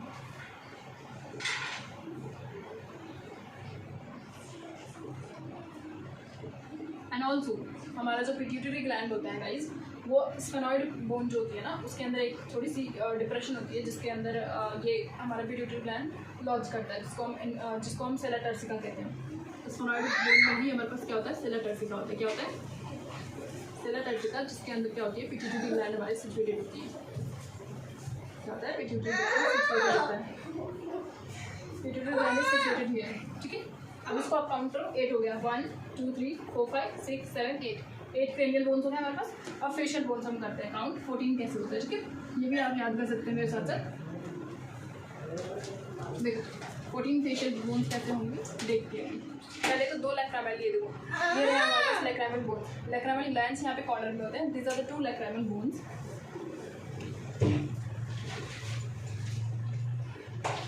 फिर उसके बाद 2 चिक बोन्स आती हैं, these are the 2 zygomatic bones, जिनको हम जाइगोमैटिक बोन्स कहते हैं। These are the 2 zygomatic bones, right, यहाँ पे जिनको हम चिक बोन्स भी कहते हैं, ओके। इसके बाद लैक्रामेल के बाद जाइगोमैटिक, देन यहाँ पे 2 नेजल बोन्स आते हैं, जो यहाँ पे होते हैं, एक इधर पे एक इधर पे, ठीक है, वो आपस में जुड़े हुए होते हैं। देन 2 यहाँ पे नीचे, तो हमारे पास 2 नेजल बोन्स थे। उसके बाद 2 इंफीरियर नेजल कॉन के आते हैं। एमबीबीएस के टाइम पे आपको बिल्कुल अच्छे से समझ आएगा, 2 इंफीरियर नेजल कॉन के होते हैं। कॉन के गाइस बेसिकली हम ईयर के लिए यूज़ करते हैं टर्म, ईयर की ओर से नीचे की ओर दिखते हैं, तो 2 इंफीरियर नेजल कॉन के होते हैं हमारे पास। Then we have 1 vomer, 1 mandible, mandible को हम और क्या कहते हैं, लोअर जॉ कहते हैं, क्या कहते हैं, लोअर जॉ, ठीक है। और 2 मैक्सिले होते हैं हमारे पास, मैक्सिले को हम अपर जॉ कहते हैं। जैसे अभी आप देखो, this is the upper jaw, 2 upper jaw होते हैं जो आपस में जुड़े होते हैं। मैंडिबल एक है, सिंगल है, और ऊपर वाला भी हमें देखने में लगता है मैक्सिला एक ही है, बट नो, 2 होते हैं जो आपस में जुड़े होते हैं। तो 2 मैक्सिला हो गए, 1 मैंडिबल होता है लोअर जॉ, 1 वूमर होती है। वूमर कहाँ पे होती है, यहाँ पे। अगर सारे कार्टिलेजेस को हटाया जाए तो यहाँ पे हमारे पास वूमर बोन होती है। तो अब इसको हम काउंट करते हैं, हमारे पास टोटल कितने फेशियल बोन्स हो गए, 4 5 6 7 8 9 10 11 12। Okay, we are missing out two 2 facial bones हम मिस कर रहे हैं। Those are lacrimal, zygomatic, nasal, inferior nasal concave, vomer, mandible, maxilla. 2 2 4 2 6 2 8 2 10 2 12 ही हो रही है। तो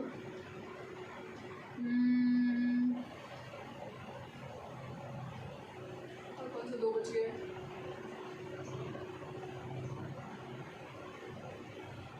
हाँ पैलेटिन, हमारे पास 2 पैलेटिन बोन्स भी होती हैं। अभी मैं आपको बताती हूँ पैलेटिन बोन्स कहाँ पे होती हैं। तो अगर आप टंग से ऊपर टच करो अपने अपर जॉ को अंदर की ओर, तो उसके पीछे की ओर पैलेट होता है, ठीक है। वहाँ पे हमारे पास एक बोन सिचुएटेड होती है, एक नहीं 2 होती है ना, एक इधर आपस में जुड़े होते हैं, तो 2 पैलेटिन बोन्स हमारे पास हो जाते हैं, ठीक है। तो इन टोटल हमारे पास 14 फेशियल बोन्स हो गए, राइट। अब हम देखते हैं रिब्स के बारे में, ठीक है। रिब्स कह लो या तो वर्टिब्रे, एनसीईआरटी में पहले वर्टिब्रे को दिया है, तो उसको देखते थे वर्टिब्रे, जिनको हम वर्टिब्रल कॉलम भी कहते हैं, राइट। हमारे पास अडल्ट में कितने होते हैं, 26 इन अडल्ट, बट ये अगर हम बेबी की इन्फेंट की बात करें तो उसमें 33 इन्फेंट्स में होते हैं, ठीक है, 33 बोन्स। अब देखते हैं कैसे होता है। इसका फॉर्मूला क्या होता है, C7 T12 L5 S5 जो 1 हो चुका होता है, और C4 1 हो चुका होता है।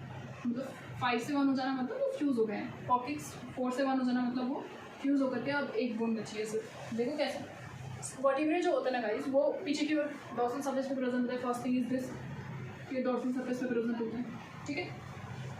और कितने टाइप के होते हैं, ऐसे, ये ऐसे से प्रेजेंट होते हैं। तो ये हमारे पास सर्वाइकल वर्टिब्रा, फिर आता है thoracic vertebra, then comes the lumbar vertebra, फिर आता है सैक्रल वर्टिब्रे, और कॉकिक्स आता है हैंड में। कॉकिक्स को हम और क्या कहते हैं, कॉक्सीजियल वर्टिब्रे, या तो टेल बोन भी कहते हैं इसको, ठीक है, क्या कहते हैं, टेल बोन कहते हैं, राइट। तो सर्वाइकल वर्टिब्रे हमारे पास नेक के रीजन में प्रेजेंट होता है, और ये 7 ही नंबर होता है, 7 ही नंबर होता है। थोरेसिक वर्टिब्रे 12 होते हैं, जहाँ पे थोरैक्स है हमारा, ये रहा थोरैक्स, यहाँ से 12 रिब्स को ये आपस में आर्टिकुलेट कर जाते हैं। फिर लंबर आता है उसके जस्ट नीचे। लंबर जो होता है गाइस वर्टिब्रा, इसके बारे में याद रखना कि ये स्ट्रॉन्गेस्ट एंड लार्जेस्ट वर्टिब्रे होते हैं, स्ट्रॉन्गेस्ट एंड लार्जेस्ट होते हैं क्योंकि इनको पूरा बॉडी वेट संभालना होता है लंबर वर्टिब्रे को। देन सैक्रल वर्टिब्रे वो वर्टिब्रे हैं जिनकी हेल्प से जो लंबर के नीचे प्रेजेंट होते हैं, ठीक है। और जो बेबी होते हैं उनके में सैक्रल वर्टिब्रे कितने होते हैं? 5 होते हैं, जो आपस में फ्यूज़ होकर के एक बन जाते हैं अडल्ट में। और कॉकेज जो होते हैं वो 4 होते हैं, जो आपस में फ्यूज़ होकर के एक बन जाते हैं। तो इसका फॉर्मूला क्या होता है? C7T12L5 S1C1। ये 5 और 4 अगर आप याद नहीं रखो तब भी सही है क्योंकि एनसीईआरटी में गिवन है, ठीक है। S1C1 याद कर लो। और इसमें और क्या इंपॉर्टेंट है कि जो सर्वाइकल वर्टिब्रे होते हैं ना, ये सारे मैमल्स में 7 नहीं होते। This is very important. Cervical vertebrae जो होता है ना मोस्टली 7 होते हैं, बट एक्सेप्शंस हैं इसके में। 7 के अलावा भी होते हैं, कहीं कुछ में ज़्यादा होते हैं, कुछ में कम होते हैं, ठीक है। और इम्पोर्टेंट पॉइंट यहाँ पे क्या है कि अगर जब बेबी बॉर्न होता है ना तो उसके पास प्राइमरी वर्टिब्रे होते हैं। दैट इज़ वो वर्टिब्रे जो बचपन से ही प्रेजेंट होते हैं, उनको हम प्राइमरी वर्टिब्रे कहते हैं। वो थोरैसिक होते हैं, सैक्रल होते हैं, कॉक्सिक्स होते हैं। सर्वाइकल वर्टिब्रे और लंबर वर्टिब्रे जो होते हैं जब बेबी ग्रो कर रहा होता है, जैसे कि अगर बेबी जैसे अभी तो इनबॉर्न है, न्यू बॉर्न है, तो वो तो कुछ नहीं करेगा, बट थोड़ा टाइम बाद वो ऊपर जो अपने नेक की मूवमेंट करेगा, ऊपर की ओर जब देखेगा तो उसकी सर्वाइकल बोन्स जो होती हैं वो सर्वाइकल वर्टिब्रे जो होता है ना वो डेवलप होते हैं। मतलब बर्थ के बाद जो डेवलप होते हैं उनको हम सेकेंडरी वर्टिब्रे कहते हैं। तो ये सेकेंडरी वर्टिब्रे है। फिर दूसरा क्या है, जब बेबी क्रॉल करने लग जाता है, ठीक है, ग्रेविटी की वजह से जब वो नीचे की ओर उसका झुकता है बॉडी वेट, उस टाइम पे हमारे पास लंबर वर्टिब्रे की डेवलपमेंट होती है। तो ये एक सेकेंडरी वर्टिब्रे हो, ठीक है। So these 2 are secondary vertebrae, thoracic, sacral और कॉक्सिक्स। ये प्राइमरी वर्टिब्रे होते हैं, बाय बर्थ बेबी में प्रेजेंट होते हैं, राइट। सो ये हमारे पास वर्टिब्रे के बारे में हो गया, ठीक है। और वर्टिब्रे का मेन फंक्शन क्या होता है? मेन आर्टिकुलेटिंग सरफेस होता है हमारे रिब्स के लिए, मतलब 12 रिब्स थोरैसिक वर्टिब्रे के साथ कनेक्ट करते हैं। एंड बाकी ये मेन ट्रंक को सपोर्ट देता है and attachment of the musculature of the back के लिए सपोर्ट देता है, ठीक है। और वर्टिब्रे में जो हमारे पास सर्वाइकल वर्टिब्रे हैं उसमें 2 वर्टिब्रे बहुत ज़्यादा इंपॉर्टेंट है हमारे पास। देखते हैं उनको कौन कौन से हैं। पहला होता है एटलस एंड दूसरा होता है एक्सिस, ठीक है। फर्स्ट सर्वाइकल वर्टिब्रे या फर्स्ट वर्टिब्रे अगर आप कह दो तो उसको क्या कहते हैं? एटलस कहते हैं। दूसरे वाले को क्या कहते हैं? एक्सिस कहते हैं, ठीक है। अब कैसे याद रहे कि पहले एटलस आता है या एक्सिस? तो एटलस जो होता है ना, बेसिकली एटलस की साइकिल्स आपने देखी होगी। तो एक पर्सन होता है जो अपने हाथ से पूरे इसको एटलस को उठा करके रखता है, मतलब एक गोल सा कुछ उठाया रखता है। तो हमारे सर के वजन को कौन उठाता है? The first vertebra, that is the Atlas. उसके बाद एक्सिस आता है, ठीक है। तो ऐसे आप ध्यान रख सकते हैं। एटलस जो होता है वो जॉइंट बनाता है हमारे पास, कॉन्डालॉइड जॉइंट बनाता है हमारे पूरे स्कल के साथ, ठीक है। तो इससे एटलस आप ध्यान रख सकते हैं। ऑसिपिटल कॉन्डाइल, ये ऑसिपिटल बोन मैंने आपको बताया थी, यहाँ से 2 कॉन्डाइल्स होते हैं हमारे पास। कितने कॉन्डाइल्स होते हैं? 2 ऑक्सीपिटल कॉन्डाइल्स होते हैं। ये सिर्फ मैमल्स में होते हैं और एम्फीबियंस में होते हैं, बाकी सब में एक होता है, ठीक है।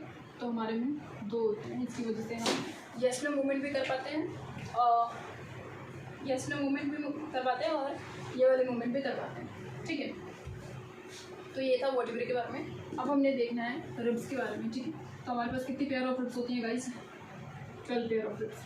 और वैसे अगर पूछा जाए कितनी टोटल रिब्स होती हैं इन नंबर, तो 24 रिब्स, ठीक है।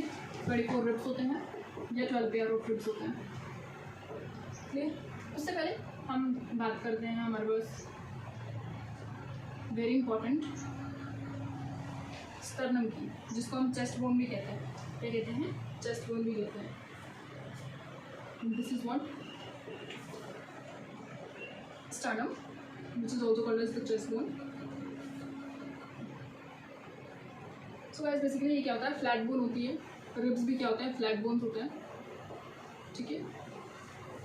और ये मिडल वेंट्रल लाइन पे प्रेजेंट होता है ऑफ द बॉडी। वेंट्रल की आगे की ओर तो प्रेजेंट है। This is ventral side, this is the dorsal side. Ventral side पे हमारे पास स्टर्नम प्रेजेंट होता है, डॉर्सल साइड पे वर्टिब्रे प्रेजेंट होता है। तो ये रहा हमारा स्टर्नम। फिर यहाँ से वर्टिब्रे हमारे क्या करते हैं? आपस में ऐसे कर करके कनेक्ट होते हैं, ठीक है। रफ डायग्राम है guys, I hope you can understand. तो हमारे पास स्टर्नम से आगे की ओर कनेक्ट होते हैं। वेंट्रल साइड पे हमारे जो वर्टिब्रे होते हैं वो डॉर्सल साइड पे होते हैं, स्टर्नम वेंट्रल साइड पे होते हैं। तो रिब्स जो होते हैं वो वेंट्रल साइड पे किससे कनेक्ट होते हैं? स्टर्नम से। डॉर्सल साइड पे किससे कनेक्ट होता है? वर्टिब्रल कॉलम से, right. This is about the ribs. 1 to 7 pair of ribs जो होता है ना, इनको हम क्या कहते हैं? ट्रू रिब्स कहते हैं। क्या कहते हैं? ट्रू रिब्स, या तो वर्टिब्रो स्टर्नल रिब्स भी कहते हैं। क्यों, मैं अभी बताती हूँ आपको, ठीक है। वर्टिब्रो स्टर्नल रिब्स भी कहते हैं, क्यों? 1 to 7 पेयर ऑफ रिब्स जो होती हैं गाइस, वो क्या होता है, आगे की ओर से हमारे पास स्टर्नम से कनेक्टेड होते हैं, पीछे वर्टिब्रे से, इसलिए वर्टिब्रो स्टर्नल इनको कहा जाता है। But when you talk about 8 to 10 pair of ribs ना, तो ये रिब्स जो होती हैं ये फॉल्स रिब्स होती हैं। फॉल्स रिब्स क्यों कहते हैं इसको हम, या तो वर्टिब्रो कॉन्ट्रोल रिब्स इनको कहते हैं। क्यों? क्योंकि पीछे से तो ये वर्टिब्रे से कनेक्टेड है, ठीक है, वर्टिब्रो तभी आ रहा है, बट आगे क्या करते हैं, ये स्टर्नम से कनेक्ट होने की जगह पे जो सेवन्थ वर्टिब्रे है उसके हाइलिन कार्टिलेज आगे की ओर स्टर्नम से कनेक्ट होने से पहले यहाँ पे क्या होता है प्रेजेंट, हाइलिन कार्टिलेज प्रेजेंट होता है, ठीक है। इसको हम क्या कहते हैं, हाइलिन कार्टिलेज, ठीक है। तो आगे ये कॉन्ड्रो वर्ड मैंने आपको बताया था कार्टिलेज के लिए यूज होता है, तो वर्टिब्रो कॉन्ड्रोल, इसलिए इनको 8 to 10 पेयर ऑफ रिब्स को कहते हैं। बाकी 11 to 12 पेयर ऑफ रिब्स जो होता है ना, this are the floating ribs, क्योंकि या तो इनको हम वर्टिब्रल रिब्स भी कहते हैं, क्योंकि पीछे से सिर्फ कनेक्टेड है वर्टिब्रे से, आगे तो किसी से भी कनेक्टेड नहीं होते, बस ऐसे ऐसे करके क्या करते हैं, हैंग करते रहते हैं, इसलिए इनके चांसेस ऑफ फ्रैक्चर क्या होता है, मैक्सिमम होते हैं, इनके वर्टिब्रल रिब्स के 11 to 12 पेयर ऑफ रिब्स के, ठीक है। सो this was all about the ribs. And हमारा जो रिब केज होता है गाइस, वो किन चीज़ों से मिलकर बना होता है, वेंट्रल डॉर्सल सर्फेसिस पे, आप मुझे बता सकते हैं?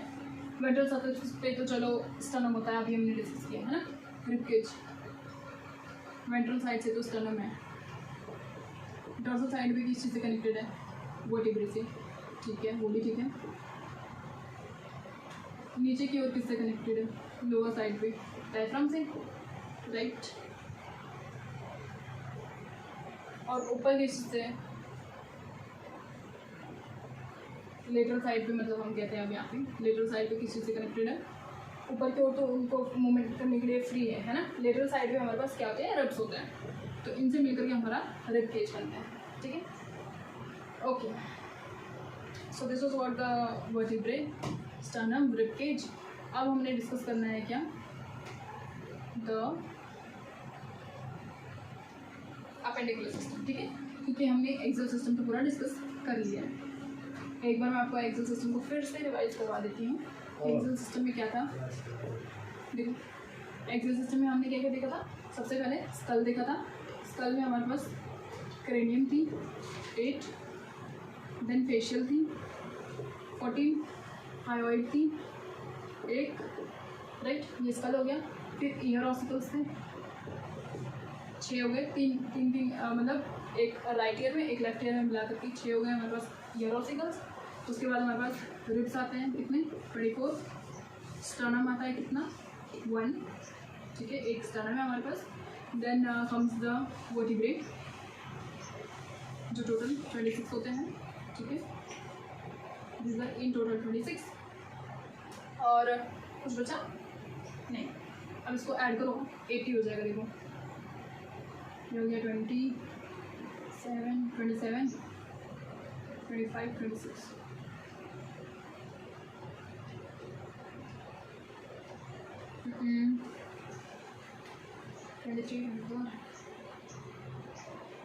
कुछ मिस तो नहीं हो रहा,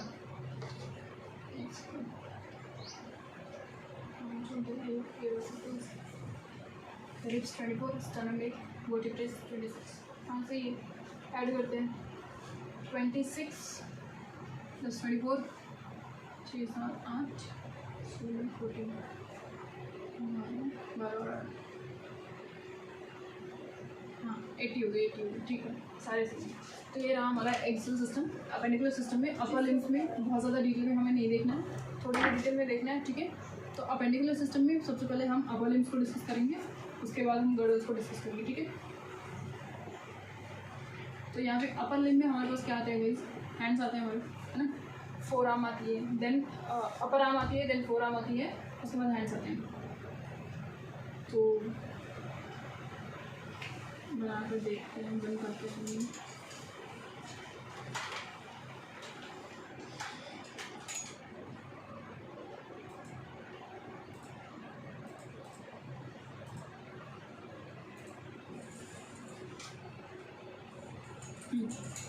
ओके ओके, ठीक है, ये अपर लिम्ब बन गई एक साइड की। ठीक है, तो सबसे पहले आप ये देख सकते हैं, एक हमारे पास क्या है, ह्यूमरस कितनी है, एक है। हमारे पास एक साइड में अपर लिम्ब के 30 बोन्स होने चाहिए as I have told you. Humerus वो भी एक होता है हमारे पास रेडियस, एक होता है क्या, अल्ना। ठीक है, उसके बाद हमारे पास कार्पल्स होते हैं कितने, 5। कार्पल्स कहाँ पे होते हैं, देखो ये हो गया ह्यूमरस, एक हमारे पास थंब की हो गई रेडियस, दूसरा अल्ना हो गया, बाकी ये हमारे पास एक कार्पल्स होता है यहाँ पे, और ये हमारे पास 5 मेटाकार्पल्स हैं।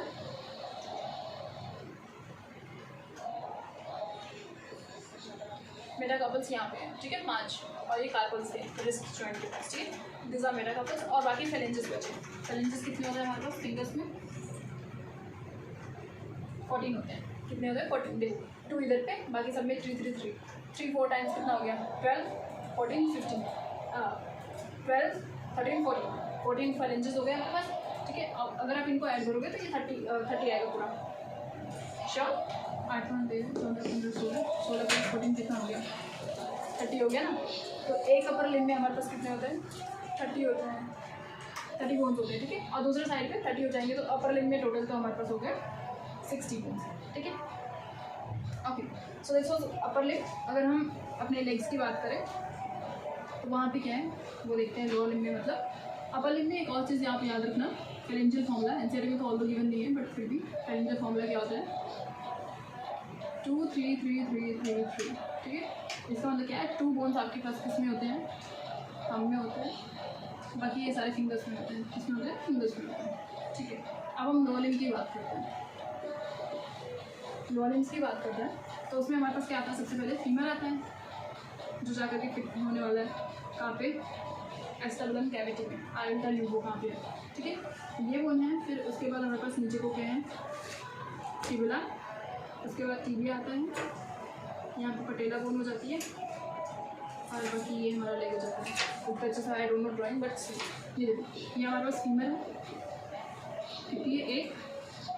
फिर हमारे पास फिबुला, पतली वाली बोन जो होती है वो फिबुला होती है। कैसे याद रखोगे, फिबल मतलब क्या होता है, बहुत पतला, तो पतली वाली फिबुला होती है। फिर होती है टीबिया एक, और यहाँ पे एक पटेला बोन भी होती है।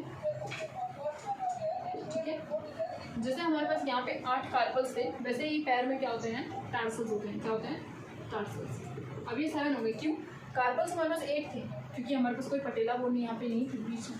बट लेग में क्या है, यहाँ पे एक पटेला बोन एक्स्ट्रा आ चुकी है, उसकी वजह से हमारे एक टार्सल कम हो गया।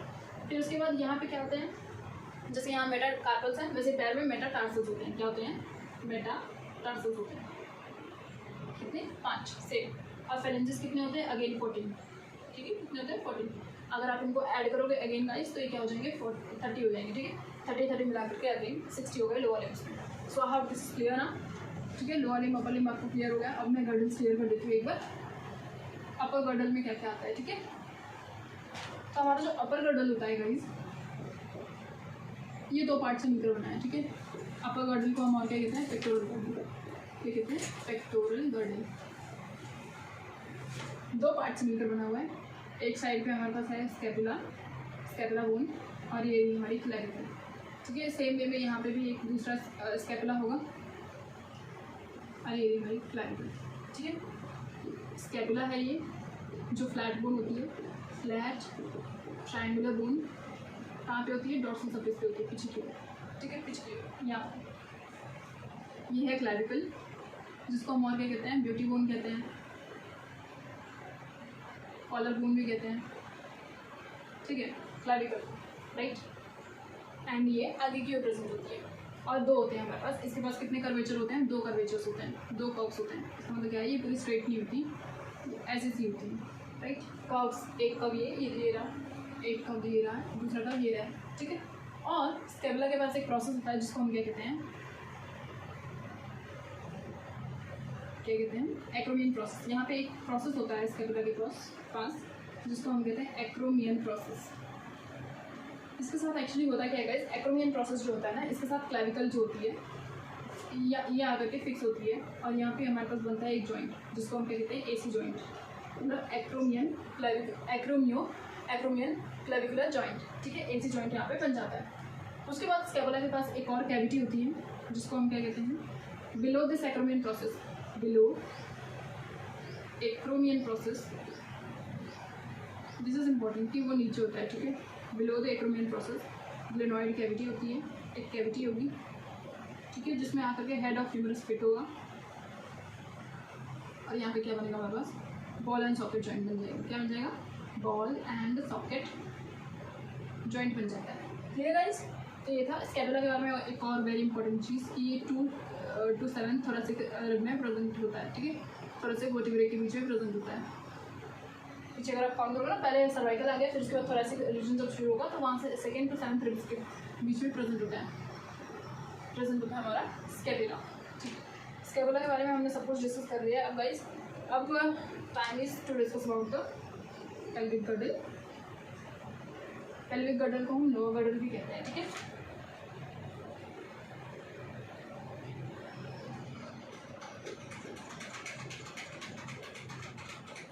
पेल्विक गर्डल जो होता है वो 3 बोन की फ्यूजन से मतलब 3 बोन्स फ्यूज होती है, बट आपस में इतने अच्छे से फ्यूज होते हैं पता नहीं चलता कि 3 बोन्स है, ठीक है। ये 2 बोन्स की फ्यूजन से बनता है, कि 2 बोन से की फ्यूजन से बनता है। इसका डायग्राम तो मैं उतने अच्छे से नहीं बना पाऊंगी, बट ऐसा सब कुछ होता है, ठीक है। आगे की ओर आकर ज्वाइन होकर के क्यूबिक सिम्फाइसिस बना देते हैं, क्यूबिक सिम्फाइसिस बना देते हैं, ठीक है, वेंट्रल साइड पे, ठीक है। और यहाँ पे इलियम इस्ट्रियम प्यूबिस होता है, इलियम होता है, प्यूबिस होता है, देन इस्ट्रियम होता है, ठीक है। 2 हाफ्स होते हैं इसके, एक ये हाफ, एक दूसरा ये हाफ होता है। तो 2 बोन्स हो गए ना, इनके मिलने की वजह से हमारे पास क्या बन जाता है, पेल्विक गर्डल बन जाता है। और यहाँ पे हमारे लेग्स क्या होते हैं, आर्टिकुलेट होते हैं। यहाँ पे एसिटाबुलम कैविटी थी, क्या होती है, एसिटाबुलम, जैसे ऊपर में एक्रोमियन प्रोसेस है, यहाँ पे एसिटाबुलम कैविटी है, जहाँ वहाँ पे ग्लेनोइड कैविटी थी, यहाँ पे एसिटाबुलम है, जिसके साथ हमारा फीमर का हेड जाएगा, फ्यूज होगा, और वहाँ पे हमारे पास अगेन हिप जॉइंट बनता है, ठीक है। ओके, तो लेग में हमारे पास पटेला बोन जो थी, उसके बारे में एक important point which I missed out is, patella bone जो होती है ना, ये वेंट्रल सरफेस पे तो होती ही है, जो मैंने बताया था आपको। इसको हम नी कैप भी कहते हैं, क्या कहते हैं, नी कैप कहते हैं, ठीक है, नी कैप कहते हैं। This was the point which I have to tell you. And बाकी हमने पेल्विक गर्डल कवर कर लिया। The time is to discuss about the joints. So basically guys, joints में हमारे पास 3 टाइप के जॉइंट्स होते हैं, जिनकी अराउंड पूरी मूवमेंट चलती है। पहला होता है, पूरी मूवमेंट नहीं चलती, बट येस, जॉइंट्स जो होते हैं वो रिस्पॉन्सिबल होते हैं 2 बोन्स को ज्वाइन करने के लिए, या एक बोन एक कार्टिलेज को ज्वाइन करने के लिए, ठीक है। फाइब्रस जॉइंट होता है एक होता है कार्टिलेजिनियस, और दूसरा होता है साइनोवियल जॉइंट। तो फाइब्रस जॉइंट जो होता है गाइस, ये बिल्कुल मूवमेंट अलाउ नहीं करता, नो मूवमेंट। और एक कहाँ पे होता है, हमारे स्कल में होता है। जैसे अगर आप भाग रहे हो, ऐसा तो नहीं कि आपकी फ्रंटल बोन इधर चल रही, पैराइटल बोन इधर भाग रही, ऐसा तो नहीं होता। तो स्कल में सूचर्स होते हैं, क्या होते हैं, सूचर्स होते हैं। नेचुरली जो गॉड ने बना रखे हैं, उसकी वजह से कोई मूवमेंट नहीं होती हमारे स्कल बोन्स की। फिर कार्टिलेजिनियस जॉइंट आता है, जो स्लाइट मूवमेंट अलाउ करता है, क्या करता है, स्लाइट मूवमेंट अलाउ करता है। और ये हमारे वर्टिब्रल डिस्क में होता है, ठीक है, इंटरवर्टिब्रल डिस्क में हमारे पास कार्टिलेज होता है। देन रिब्स के पास हाइलाइन कार्टिलेज में देखा था, इंटरवर्टिब्रल डिस्क होता है। साइनोवियल जॉइंट अलाउ मूवमेंट, पूरी मूवमेंट अलाउ करता है, ठीक है, क्योंकि यहाँ पे क्या होता है, साइनोवियल फ्लूइड होता है, तो उसके अराउंड मूवमेंट इजीली पॉसिबल होती है। और हमारे पास साइनोवियल जॉइंट के कुछ एग्जांपल्स हैं, जो हमने काफ़ी तो पहले ही डिस्कस कर लिए, फिर भी I would like to address them again here. तो उन जॉइंट्स में हमारे पास सबसे पहले कौन सा आता है, बॉल। ये क्या डिस्कस कर रहे हैं हम, साइनोवियल जॉइंट्स, ठीक है, साइनोवियल जॉइंट्स। तो हम देखते हैं बॉल एंड सॉकेट जॉइंट कहाँ पे मिलते हैं। तो पहला तो हमारे पास यहाँ पे होता है शोल्डर जॉइंट में, ठीक है, शोल्डर जॉइंट में होता है। दूसरा हिप जॉइंट में होता है, हमारे पास जो फीमर होती है और एसिटाबुलम कैविटी वहाँ पे होता है, ठीक है। दूसरा पाइवोट जॉइंट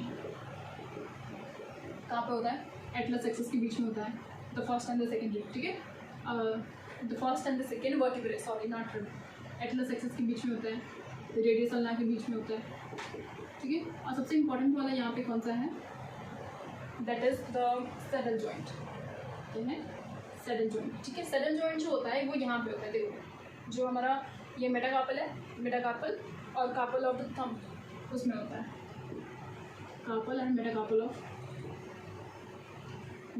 ऑफ थंब, वहाँ पे होता है saddle joint. Then the fourth one is pivot, ball and socket, saddle, और कौन सा बचता है, हिंज जॉइंट। ये देखो हिंज जॉइंट एंड एल्बो, जो 90 डिग्री पे बस मूवमेंट अलाउ करता है, this one, then knee joint हो गया, ठीक है, एल्बो के पास हो गया, नी जॉइंट हो गया। Then fifth is gliding joint, जहाँ पे पूरी फुल ऑन मूवमेंट हो पाती है, जैसे कि कार्पल्स की बात करें, ये देखो रिस्ट जॉइंट है, पूरी मूवमेंट हो पाती है, ठीक है। तो ये कार्पल्स में होता है, टार्सल्स में होता है, जहाँ पे फुल मूवमेंट हो पाती है। फुल मूवमेंट तो नहीं, बट इसको हम क्या कहेंगे, कुछ ग्लाइडिंग मूवमेंट हो गया, ठीक है। हिंज जॉइंट एल्बो नी और यहाँ पे भी होता है फेलेंजेस में, अगर आप देखो ये 90 डिग्री पे टर्न कर पाते हैं, इसके पीछे नहीं जा पाते, ठीक है। तो यहाँ पे आप फेलेंजेस भी ऐड कर सकते हैं एग्जाम्पल में, राइट। सो ग्लाइडिंग जॉइंट हो गया। इसके बाद हमारे पास कॉन्डाइलॉइड जॉइंट बचता है, ठीक है। कॉन्डाइलॉइड जॉइंट किनके बीच में होता है, एटलस के बीच में और हमारे स्कल के बीच में। Occipital bone of skull and Atlas, ठीक है, इनके बीच में हमारे पास कॉन्डाइलॉइड जॉइंट होता है, ठीक है। तो ये थे हमारे साइनोवियल जॉइंट्स। इसके बाद हमें बस कुछ डिसऑर्डर्स देखने, इसके बाद चैप्टर विल बी ओवर, ठीक है। तो जॉइंट्स हमने देख लिए पूरे। अब हम देखते हैं कुछ disorders related to muscles and also skeletal system, ठीक है। डिसऑर्डर्स में गाइस सबसे पहला डिसऑर्डर आपको देखना है मिसथेनिया ग्रेविस, दूसरा है मायोटोनिक डिस्ट्रॉफी, उसके बाद है गाउट, देन गाउट है, उसके बाद आर्थराइटिस है, ठीक है। बस ये 4 डिसऑर्डर्स आपको देखने हैं। तो देखो सबसे पहले कौन सा है, मिसथेनिया ग्रेविस, और दूसरा है मायोटोनिक डिस्ट्रॉफी। तो इन 2 चीज़ों में आपको बहुत कंफ्यूजन होगी गाइस, कौन सा है, मैं आपको एक ट्रिक से बताऊंगी, आप बिल्कुल नहीं भूलोगे, ठीक है। तो डिस्ट्रॉफी और ग्रेविस जो है, जी से ग्रेविस, जी से जेनेटिक बिल्कुल नहीं होगा, ठीक है। ग्रेविस जो है वो ऑटो इम्यून होता है, क्रॉस करना आपको, ये ग्रेविस है तो ये जेनेटिक ये वाला हो जाएगा, ठीक है। ये ऑटो इम्यून डिसऑर्डर हो जाएगा ग्रेविस वाला, ठीक है। बहुत बार क्वेश्चन पूछा जाता है कि जेनेटिक कौन सा है कौन सा क्या है, डिसऑर्डर्स तो अल्ट्रा इंपॉर्टेंट है गाइस। इसके बाद एक थर्ड आता है ऑस्टियोपोरोसिस, वो तो most important disorder. Actually guys इस चैप्टर के डिसऑर्डर्स भी बहुत ज़्यादा इंपॉर्टेंट है, मैं आपको बताता हूँ, ठीक है। ऑटो इम्यून डिसऑर्डर होता है मिसथेनिया ग्रेविस, डिस्ट्रॉफी में जेनेटिक डिसऑर्डर होता है, जिसकी वजह से हमारे पास कुछ न्यूरो ट्रांसमीटर्स अफेक्ट हो जाते हैं। न्यूरो ट्रांसमीटर्स आर अफेक्टेड, ठीक है। न्यूरो ट्रांसमीटर्स अफेक्ट होते हैं, तो उसकी वजह से होता क्या है गाइस कि यहाँ पे ना डिजेनरेशन ऑफ स्केलेटल मसल शुरू हो जाता है। क्या हो जाता है, डी से डिस्ट्रॉफी, टी से डिजेनरेशन ऑफ स्केलेटल मसल होने लग जाती है, राइट। बट ग्रेविस जो होता है, मिसथेनिया ग्रेविस जो ऑटो इम्यून डिसऑर्डर है, यहाँ पे एंटीबॉडीज बहुत ज़्यादा प्रोड्यूस होने लग जाती है, खुद के सेल्स जो होते हैं वो अटैक होने लग जाता है बाय द बॉडी इटसेल्फ, ठीक है। तो यहाँ पे पैरालिसिस ऑफ द मसल्स हो जाती है, ठीक है। ऑस्टियोपोरोसिस में जो मैंने कहा था वेरी वेरी वेरी इंपॉर्टेंट है, उसमें क्या होता है, एस्ट्रोजन का लेवल जो होता है वो ड्रॉप हो जाता है, और ये एज रिलेटेड डिसऑर्डर है, मोस्टली किसमें देखने को मिलता है, फीमेल्स में, ठीक है। बोन्स फ्रैक्चर होने लग जाते हैं, बोन्स वीक हो जाते हैं, फ्रैक्चर होने लग जाते हैं, ठीक है। इसके बाद हमारे पास आता है टिटैनी। टिटैनी किसको कहते हैं, जिसमें रैपिड स्पैज्म होता है of the muscles. Rapid spasm मतलब अचानक से वाइल्ड कॉन्ट्रैक्शंस होने लग जाते हैं मसल्स में, बिल्कुल कंट्रोलिंग नहीं रहेगा खुद की मसल्स पे, ठीक है। दिस इज टिटैनी बिकॉज यहाँ पे लो कैल्शियम लेवल हो जाता है, एंड यू गाइस नो कि कैल्शियम लेवल कितना ज़रूरी होता है मसल की कॉन्ट्रैक्शन और रिलैक्सेशन को रेगुलेट करने में। Then comes gout. गाउट में क्या होता है, इन्फ्लेमेशन हो जाती है हमारे जॉइंट्स की, है ना, इन्फ्लेमेशन हो जाती है बिकॉज ऑफ डिपोजिशन ऑफ, किस चीज़ का डिपोजिशन हो जाता है, यूरिक एसिड का हो जाता है, ठीक है। यूरिक एसिड रिच फूड अगर बहुत ज़्यादा आप खाओगे तो गाउट आर्थराइटिस हो सकता है, ठीक है। गाउट या गाउट आर्थराइटिस भी इसको कहते हैं। Then what is arthritis? Arthritis is basically, itis जो होता है ना वो वर्ड इन्फ्लेमेशन के लिए यूज होता है। आइटिस मतलब क्या होता है, जैसे हमारे पास होता है ना मेनिंजाइटिस, ठीक है। आप कमेंट में मुझे बताना इसको कैसे प्रोनाउंस करते हैं अच्छे से। मेनिंजाइटिस होता है जहाँ पे मेनिंजेस हमारे ब्रेन के होते हैं, वहाँ पे इन्फ्लेमेशन हो जाती है, ठीक है। तो यहाँ पे आइटिस वर्ड जो होता है इन्फ्लेमेशन के लिए यूज होता है। आर्थराइटिस आर्थरो वर्ड जॉइंट्स के लिए यूज होता है। तो यहाँ पे जॉइंट्स का क्या हो जाता है, इन्फ्लेमेशन हो जाता है, जॉइंट्स इन्फ्लेमेशन हो जाता है, right. This is arthritis, right. Gouty arthritis क्या होता है, जिसमें यूरिक एसिड के क्रिस्टल्स डिपॉजिट हो जाते हैं, right. So this are all the major disorders जो हमारे पास एनसीईआरटी में गिवन है, एंड आई थिंक मैंने सारे को कवर कर लिया है। सो thank you so much guys for watching my lecture, and I am sure आपने अगर पूरा देखा है तो आपको बहुत सारे पॉइंट्स क्लियर हो जाएंगे। So yeah, thank you so much. If you did like it, did enjoy the lecture, do like, share and subscribe.